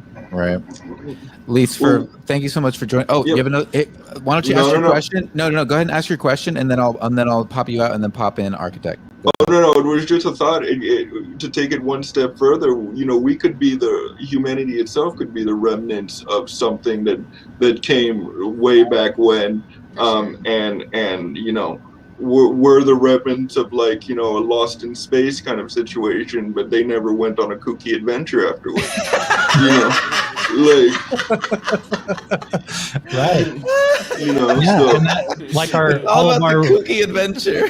all of our religions and everything are like a cargo culture. Like you have these remote islands, and then you have like a World War II pilot that crashes there, and they've never had outside contact, and so they build an entire belief system and a religion around the crashed pilot. And it could be that the origin of who we are and all of that could stem from these interactions a long time ago. That's like the ending right. of Battlestar Galactica, the remake, where the Cylons figure out that they are humanity. Humanity figures out that they are Cylons, and they're all stuck on Spoilers. Earth at the very 2003. Okay. If you haven't seen it by First of now. all, you need to have watched that by now if you're going to. First of all, it's not a remake; it's a reboot. And second of all, there's no other good Battlestar Galactica. That is the only great. That is the great Battlestar Galactica. So I'm gonna shut up on that. But that's my humble and fierce opinion. Wait, which one? The original one or the reboot? The Okay. 2004 reboot, I think it was. 2003 reboot. Yeah, we've got them all on Blu-ray, dude. Oh my god, I love fantastic that show. There's a Fantastic. there's a great Portlandia sketch. Have you seen that? Oh no, about Yeah. Battlestar? Oh my god! So it just starts out. Okay, we're just gonna watch first episode of Battlestar Galactica, and then we're out of here. We're gonna go grab some dinner. All right, cool. And then and then the whole sketch. It's like they have completely gone through the entire. They've been watched Battlestar Galactica, and they're like completely For different by the days. end of the sketch, and it was actually that sketch that got me to watch the show. And I liked Really? it. Yeah, I thought it was cool. Yeah. I ended up doing the same thing. I ended up binging the shit out of it. It was a I have a brilliant confession. production. I've never seen Battlestar Galactica. This Dude, show it's- right now is going to cause me tonight to go start it. It's Episode good. one. No, wrong It's way. good, but It's I'll not be a- honest with you. It's an acquired taste. It takes a It minute. is. It is I an don't know. It acquired took me like taste. Dude, 3 times to Carl get into it. vibe will vibe. I promise you. I'll you love will it. I know I'm gonna I'm love s- I know you will love it. I Well, absolutely. Well, especially guys now that talk you know about the it. spoiler. I was just. Because I can tell you that Oh. if I had known that, that might have made me stick through the whole thing. What? Battlestar Galactica. If you knew what? If I knew that it was the Cylons were humans, humans were Cylons. Oh, You know, like, shit. Carl, because close your ears. Because it's an acquired taste, dude. Eventually I got there, but like by season 2 or 3, I'm like, where the hell is this going? Like, Right. and I was also getting sick of the word frack. I was just like, they need to start cursing. They got Our daughter saw the first scene like forever ago, and she was convinced that she would never watch it because the first scene is like deeply disturbing. Oh yeah. And Where they launch the nukes and they break the neck of the little baby. yeah. Yeah. But then we finally got her to watch it, and she like really enjoyed it. So. Yeah, that's us. We torture our children with sci-fi, and then we just try to figure out when they're old enough to actually continue watching it. So what Our if poor these children? what if these alien entities that we're encountering are actually like, imagine if way down the road in the future, as all this unfolds, the singularity is able to perceive reality and experience reality at such a high frame rate that it's able to go sort of back in time or send these things back in time to observe us in the past and affect its own outcome, because along the way, through all the genetic modification and the integration with the technology and trying to consciously interface with all of that, you lose these aspects of yourself and become more drone-like and cyborg-like.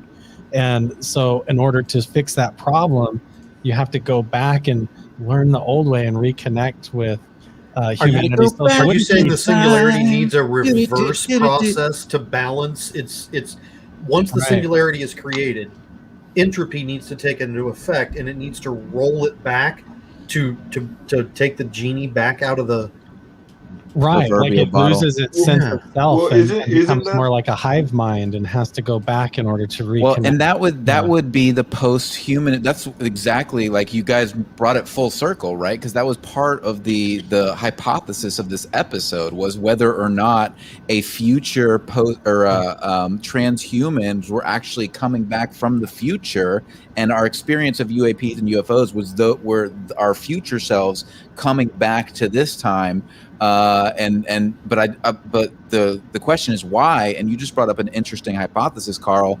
The answer to that question may be to remember what it was like to be a biological human being. And why we're not just wiped out and eliminated like the anthill and kicked off, Right. because they are codependent upon our existence and outcome and those effects, and learning from that to not even destroy themselves, because they're looking back across the solid state drive of all space-time to read its own reality better. So their existence, in your theory, their existence proves that we will not have an Armageddon.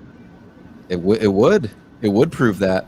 And it would also prove a singularity. Leecifer, dude, thank you so much for joining us. Yeah, no problem. By the way, we have an amazing Discord. If you click in the description below, follow my or Luis's link tree. You can join us in Discord. Leicifer's there. We're always having a good time in that Discord chat. So if you want to, daily, weekly world news. That's my favorite one. Is the weekly world news, because he finds all of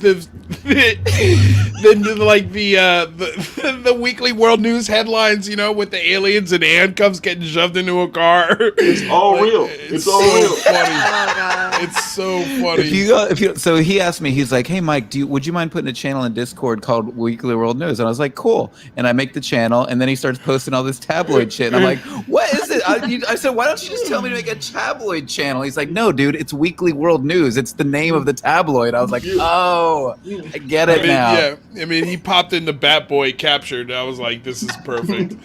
This is great. perfect." Yeah. All right, Leecifer, thanks for hopping in, brother. We'll see you in Discord. You. All right, see you next Later, week. buddy. Later. I have to get going as well, guys. Thank you so much for having me. This was a Oh my God. fantastic conversation. Thank you, Anytime, Christina. Christina. We really appreciate you, and I'll be using your outro on the way out here. So we'll see you. All right. Awesome. Later. Bye. Bye. All right, we got Architect. We're gonna pop in here. The Architect. Architect.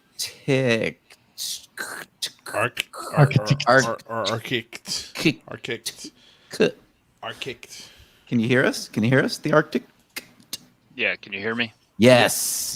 Can you please pronounce that for us? So we. It's just the architect without the E. It was actually a misspelling on my part. Like, I wasn't even that great at typing back then. Used it to build a Skype account, and because of that, I lucked out and was able to get that instead of getting the architect spelt properly with like 5794539953 behind it, because there were so many on there. So Amazing. So what's up, brother? What do you have to? Do you have a question or a comment or something you just want to share? I would say the first thing that comes to mind, I'll roll back to interfacing with the machines without a machine, right? Like no keyboard, no mouse, no wireless equipment or anything like that hooked up to the equipment, yet they're able to control it. Have you looked into the PAIR Institute, which is the Princeton Engineering and Anomaly Research organization? No. Tell me more. Okay. Back then, they were attempting to basically determine whether humans, like as a collective, would have an effect on things. So they were using what are called the random event generators, REGs. Okay. And they were big, clunky, nasty things in a box, right? That would like use random, like thermal Brownian motion that would keep them in balance. And the idea was to see if the mind would be able to basically push that balance one way or the other, if it was balanced delicately enough. And Like a double slit experiment. no, this is all actually based more on epilepsy, believe it or not. And the fact that dogs can actually detect an epileptic seizure coming on from a human because of the cloud of electrons their mind is putting out, like a spider's web. So you touch on any of those, it causes a vibration back to the dog, and they're sensitive enough to pick up on that. And an epileptic seizure is a massive buildup of electrons in areas that it's not supposed to be there, like the sodium channels or something are open, and they're pumping way too much sodium into the cell, which causes a like a disparity between inside the cell and outside the cell as far as electron count goes and the electron charge, which enables the cell to do all these things that it does. But when it gets out of hand, it can, just completely cascade and cause like a massive chunk of your brain to be destroyed, eating through it like an ulcer. And, it was the dog thing, though. It's like, well, if the dog's brain is putting the cloud of electrons out, could they control the configuration to control something in their environment? Right. And being conscious of this, could you actually maybe push something to an envelope way beyond what something that just does what it does because that's, what works best for it? Evolution has taught the dogs how to be what they are and everything. And of course, that's why they didn't realize it was a bad idea to, pair up with humans, because now they've got them, dressed up in weird suits and genetically modified them to the point where they end up having trouble breathing. And this is why Chihuahuas exist. Coming through the birth canal, in the case of the pit bull, yeah. Right. Well, now, and here's the next evolution of that was to see if a human individually could control that. And they wrote a little software package called Shape Changer that was basically a system in order to create random event sparks that are interpreted as image components for different pixels of an image and another image. So you'd have this like static mess in front of you that's basically components of two individual and distinct images that you chose, right? And then you focus on your computer's CPU to force it to stop being so random and push more to one or the other image until eventually it falls and cascades over and you end, because it's designed to basically start favoring that direction once it's pushed once it gets the initial intention or the motivate or the flow, the energy flow, right? And is that just from a field of like consciousness emitting some sort of electromagnetic frequency, or they're not even touching anything, right? You're not touching any. There are no devices. It's not programmed for any devices. There's something similar where the experimenters did a similar situation with metronomes, where they just took a bunch of metronomes and put them in the same room and put them all at different wave patterns and different frequencies of ticks, and after a series of time they self-synchronized. Right.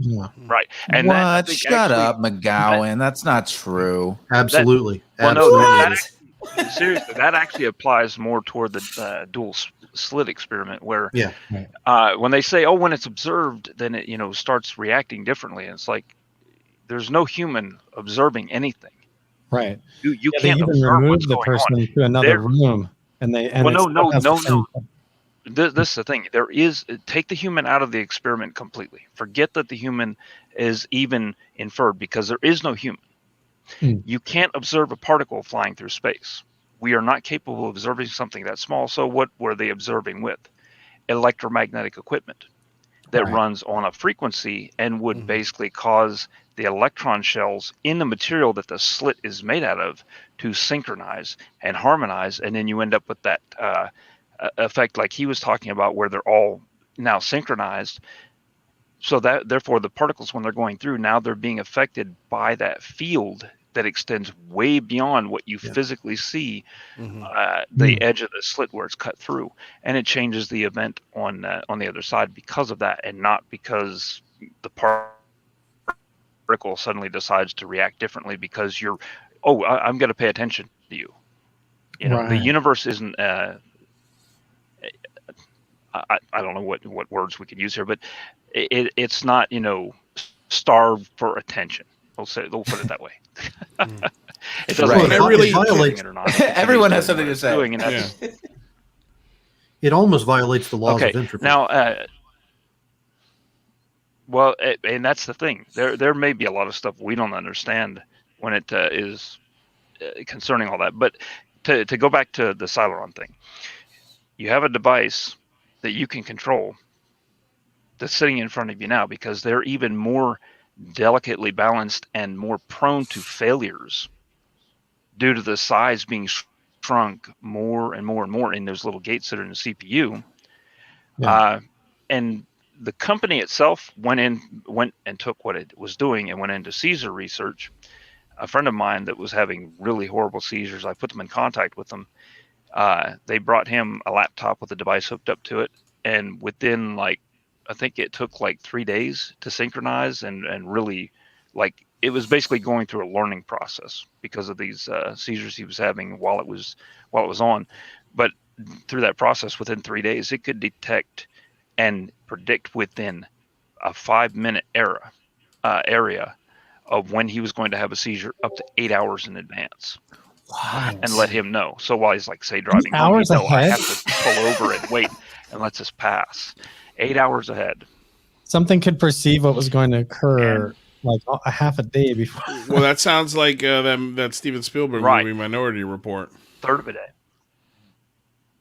That's really okay. Now, but that company, that group, right? The group of researchers basically created something called Mindsong Incorporated. If you're looking for the shape changer software, before they went into doing the seizure research, and now I'm not sure how many of them are involved, but there is something still alive today, and it's called Psyleron, PSY, and it's Psyleron.com, where they have the Think On lamp, and and they have some that are light based, and you can color based, and you can control the color of the light as well as turning it on and off with your thoughts alone.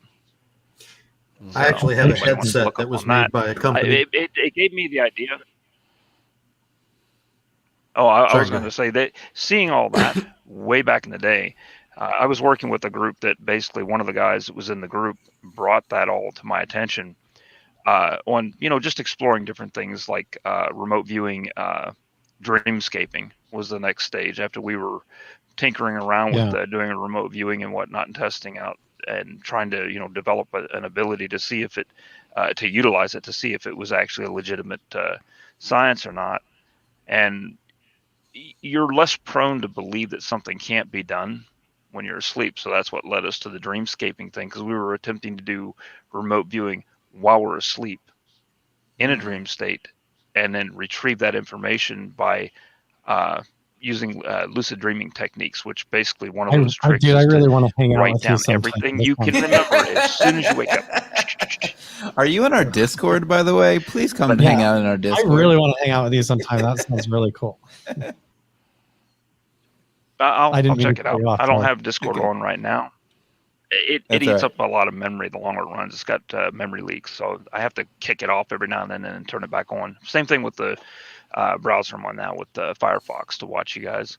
But I was gonna say, it gave me the idea that if you could do that and you could control things, our starships are not going to be like a crew of people sitting in front of touch screens and all that nonsense. There's going to be one person that's going to be in a semi-lucid state where they're asleep and they're using the remote viewing techniques in order to scan. And the control of the ship is all controlled by that force of will over the those components that are so delicately balanced, and now backups of people, so that it's You're saying never our long-range unattended, sensors are going to be consciousness? Right.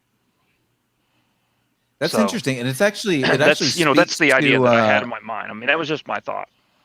Yeah, and it kind of speaks to the idea of what we see or what we suppose, I guess, thinking of like when you look at like Bob Lazar and his story, and how the solid state UAP was built that he supposedly saw, where it looked, there were no sensors, there were no buttons, there were no levers, there was nothing. It was complete solid state. And so the idea being that these ships, these UAPs are so finely tuned and balanced that it would just take one being to just move its intention, and that's fascinating. Yeah, and this kind of ability goes clear back into the Stanford Institute, researching remote viewing and telepathy and things like that, where Ingo Swann, he was able to sit in an office drinking a cup of coffee and smoking a cigarette, was able to focus his mind while he was just sitting there with Hal Puthoff across the room from him. And he moved a needle on very sensitive military device in a secret base or like a military installation. He moved the needle just by focusing his concentration on it and freaked everybody out because it was in a vacuum chamber and being observed. And then him clear back at Stanford University wiggled the needle with his mind when they asked him to do it.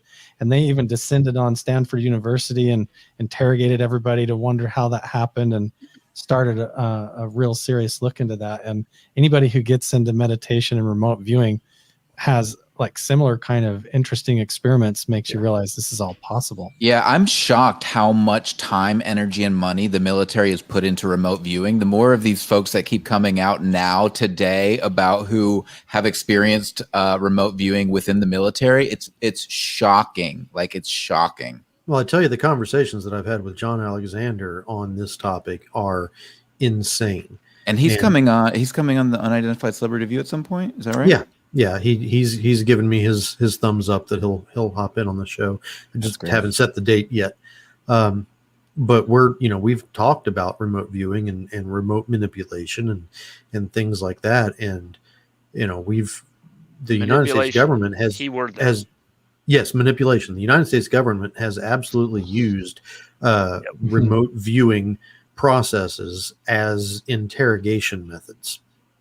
There have been people that have been given awards that were remote viewers. They were given actual military awards for their assistance in like finding missing people, or there'd be special forces operations and they didn't know exactly the layout of the building before they infiltrated. And it ended up being critical information that led to the success of the mission. And people have got military record rewards for their involvement just as a remote viewer and it all kind of lines up and validates. And the Russian military, their first instinct was to try and train people to use their mind to even assassinate people and strangle people.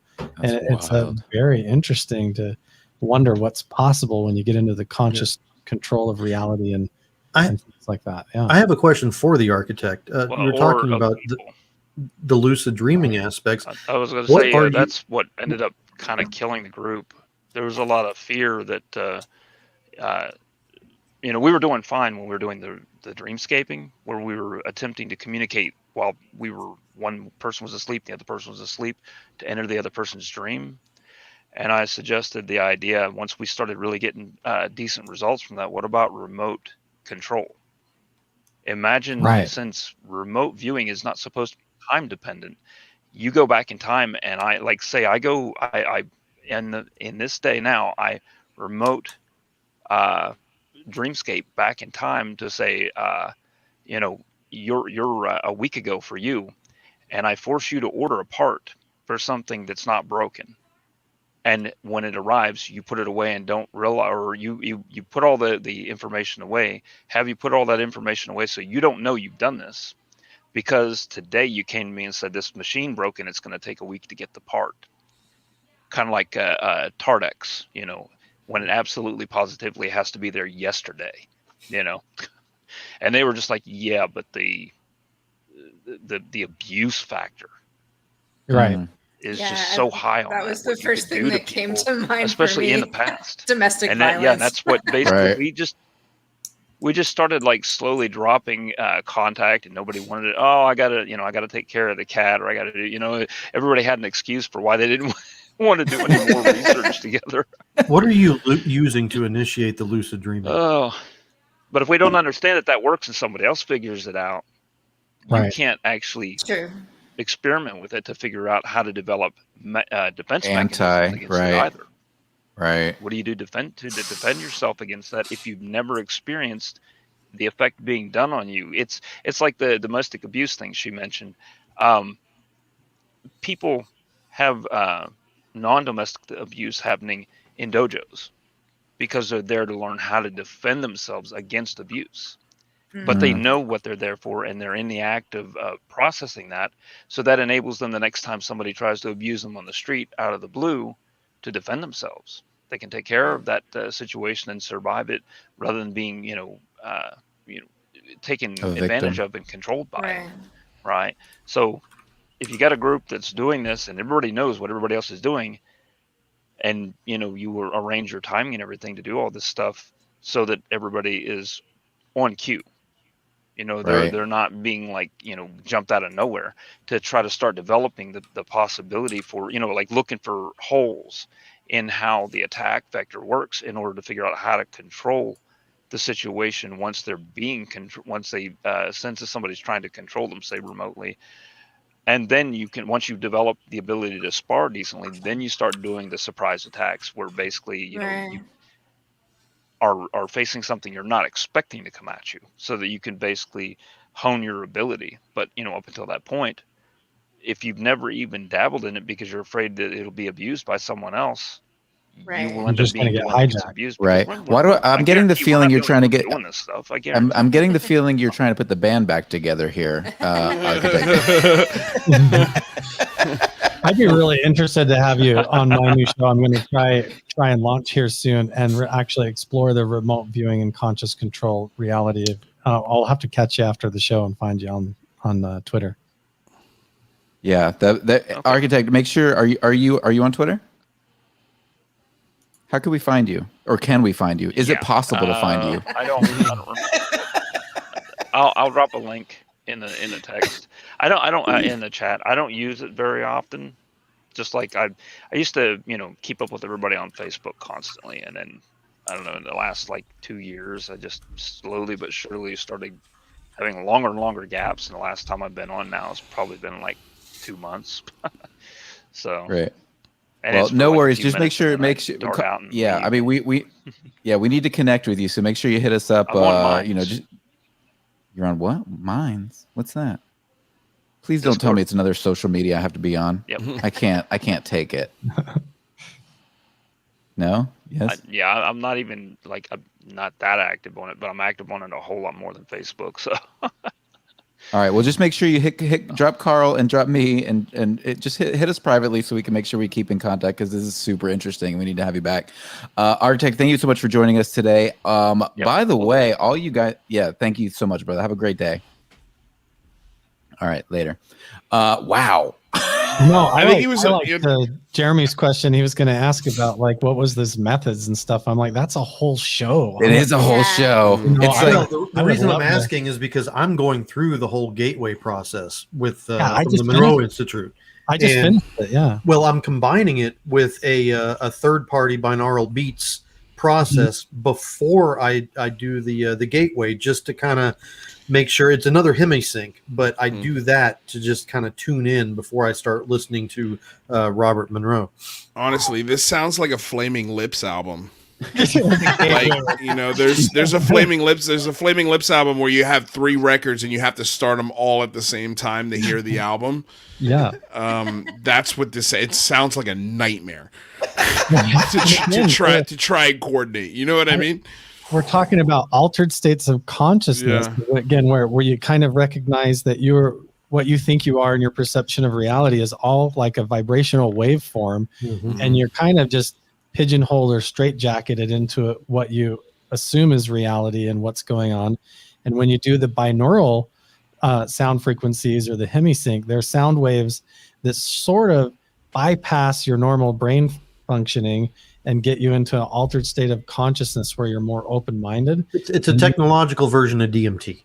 In a way, yeah. It's sort of like, just like epilepsy would cross the hemispheres of the brain, the sound waves go through your own electrical signals in the body and your own consciousness, and provide an opportunity for you to perceive reality totally different, or even go out of body and remote view and do different things by basically jumping out of the matrix like Neo and running around in the dreamscape in a way. What do you think, Luis? You in?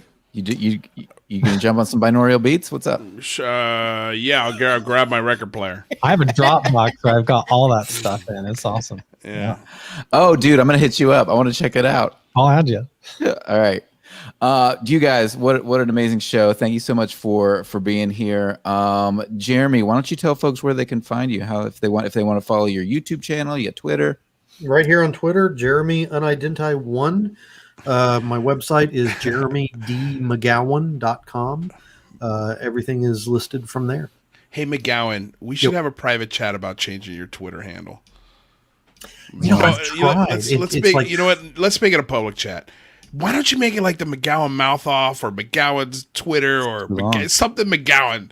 Yeah, we do. I think he's right because like just your last name is so great. Oh, like, your last name McGowan. McGowan Mystery. I like McGowan. McGowan's Mysteries. Oh my God, there's so much you can do. Honestly, you could open up a Hooters type restaurant called McGowan's, and I'd be there. I tell you what, if there's a production company out there that wants to bring me on as a 1099er, or McGowan's always looking for a production company. Let's do it. McGowan is always soliciting production companies and be like, if you're interested in McGowan, I've got one now doing the film, but they've given me carte blanche to continue with the lifestyle stuffs without competition. So let's work on that. Let's. We can start a lifestyle brand. Yeah, McGowan's whatever. I don't know. Yeah, McGowan's Goop. Oh God, no! You're not like a washed-up female actress. You know. Guess you're gonna have to be a female actress. Oh my God! Oh shit! No, I'm just washed up. I never even acted. Wow! Do you know how many there are? Like, there are so many actresses who do like lifestyle brands. Yeah. No, it's fantastic. We need more military retiree lifestyle brands. Oh, the Architect put his Twitter handle on our private chat here. Oh, dope. Okay, grab that. So check it out. Yeah, hit me with that because that. But I mean, how honestly, how much can you trust a man who can't spell Architect? He did I'm kidding. I'm joking. That was a joke. I was kidding. He blamed skiting. No, a lot of the stuff he was saying made sense, but it was pretty trippy. But I mean, trippy. You know what? But how come the Army doesn't have a remote viewing squad? How come we never got like they did? No, but I'm saying like how why isn't it like as well known as the Navy SEALs is my question. Like we did, but didn't we stop it? Well, they said we stopped it. Yeah. Yeah, I wonder if it's one of those things where they just say, "Oh, we went into the Monroe Institute and realized that they were all run amok, and so we shut it down." And what you find out when you talk to like Lou Elizondo and those guys is that they to everybody working there, it seems like they shut it down. But what they really do is they just open the door over here, give it a different name, put the right people in there, and then they close the old program so they can get new funding, and it just keeps evolving. Well, I would hate to think that there's a bunch of remote viewers in there going, yeah, let's stay in Afghanistan another 20 years. That's going to help us. Here's the thing. There is. There absolutely is, because one of the things that I learned about this and talking to not only Lou, but Colonel Alexander about this whole thing is there is a defense against it, but you require remote viewers to put up this wall that is impenetrable from the other remote viewers. So assuming all of this is true, which I do because I'm putting myself through the process, we still employ the defenses, because even if we're not on the offense, if we kill the programs and we get rid of all the remote viewers who have put up this barrier to the inside of Lockheed's, Black Vault, or the inside of Area 51, then everything that we have is now exposed. Right. That makes sense. Yeah. Which means that foreign nations are doing the same thing, and sometimes it bleeds through and leaks through, and you get these interesting phenomenon occurring. It makes you wonder how often these abduction experiences aren't like secret operations of remote viewing and dream hijacking and such that aren't. Or Richard Doty. Right. Yeah. Very interesting. Good stuff. Good stuff, you guys. Man. Heavy stuff today. It comes back to what you were talking about people who don't believe in all these phenomena, and it's because it's scary to people. They can't handle it, and they just shut it down. They don't want to think about it. Right. Yeah, it's like when Kristin tells me that the reason we have cats is to ward off the ghosts, and I'm like, I just shut it down. I just shut it down. Yeah.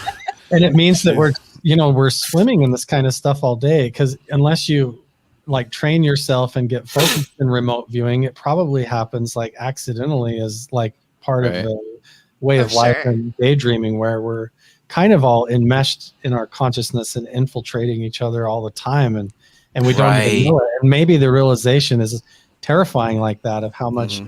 Well, it was explained to me that this. So I think you look at people who are introverts, right, and like how much like just being around other people like completely drains them, and you wonder how much psychic energy is going back and forth between these people that they're just like, I fucking can't. Like my oldest daughter, she's like, when she's around too many people for too long, she's just like, I can't anymore. Like she feels it deeply. It's painful. I knew probably one of the most successful phone salesmen that has ever existed on this planet. And he was a cold caller, and he was the most brilliant cold caller in the world. He was like Jordan Belfort, but selling encyclopedias or some crap. His secret to not getting people to hang up on him and closing the deal, he says, you know what I do every time, or before I pick up the phone every single time?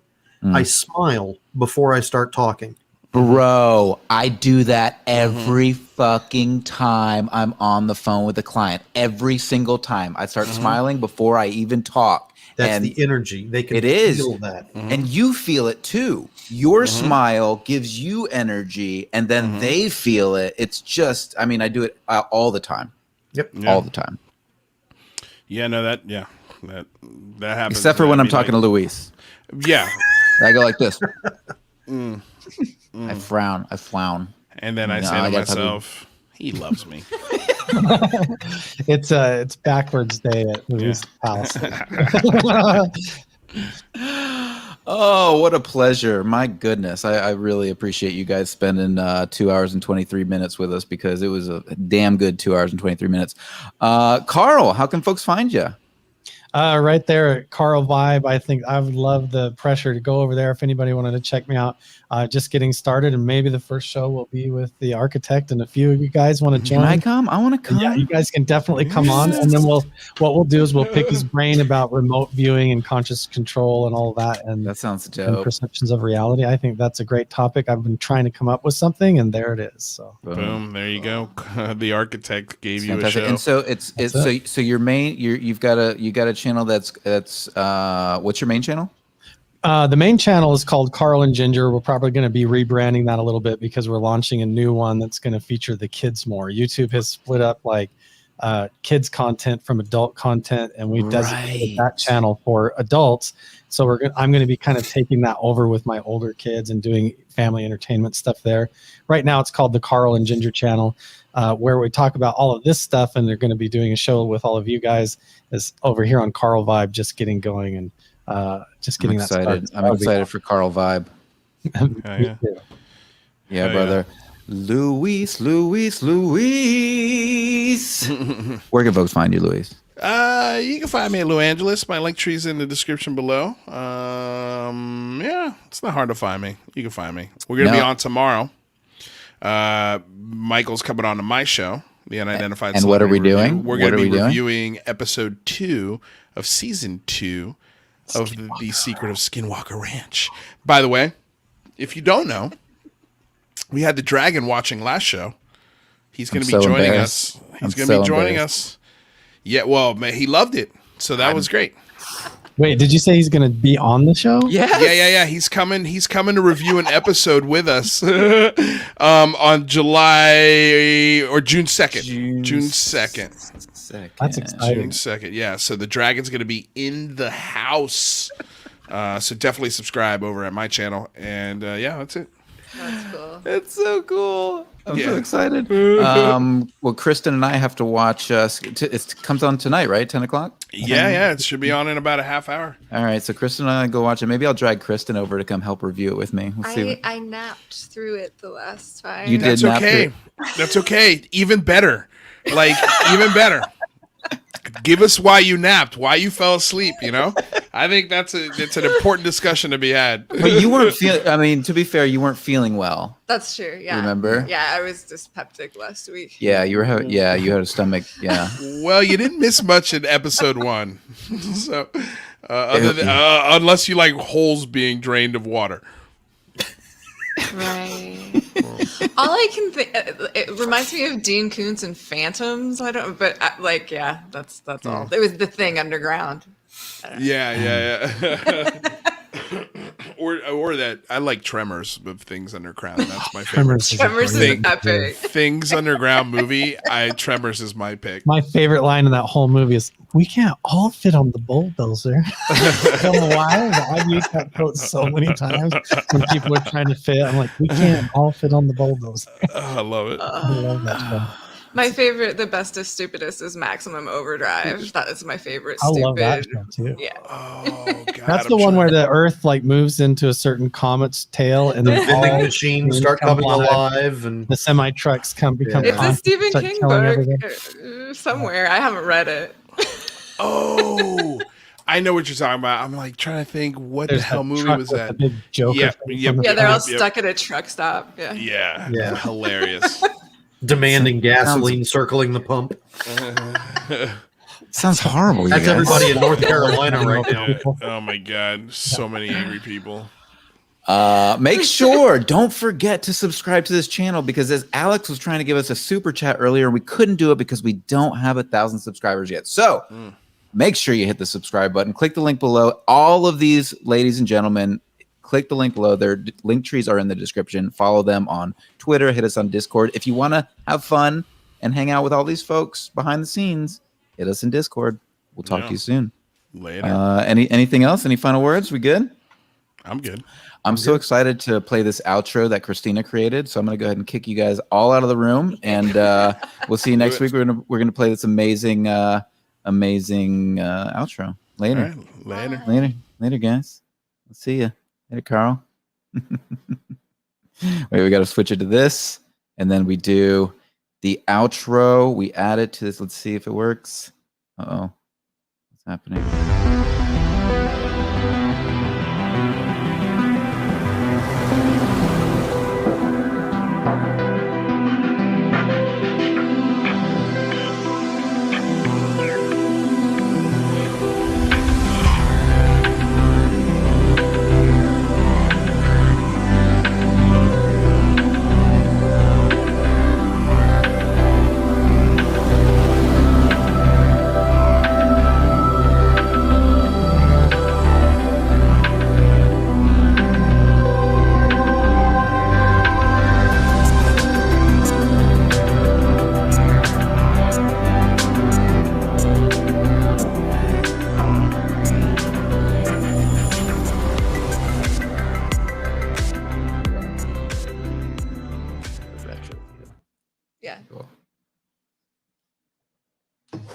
Did you go off live? It still says live in the corner of the. It does, but people are still there.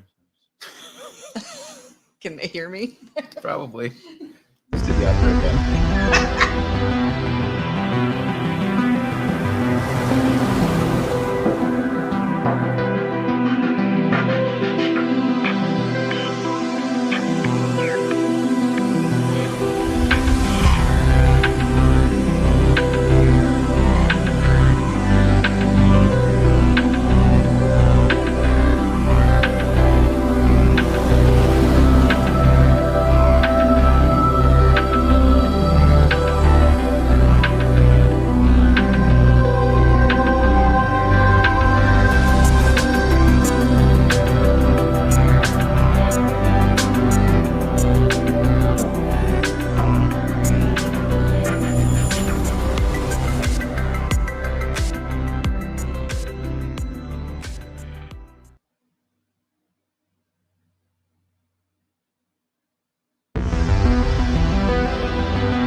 Bye bye, everybody.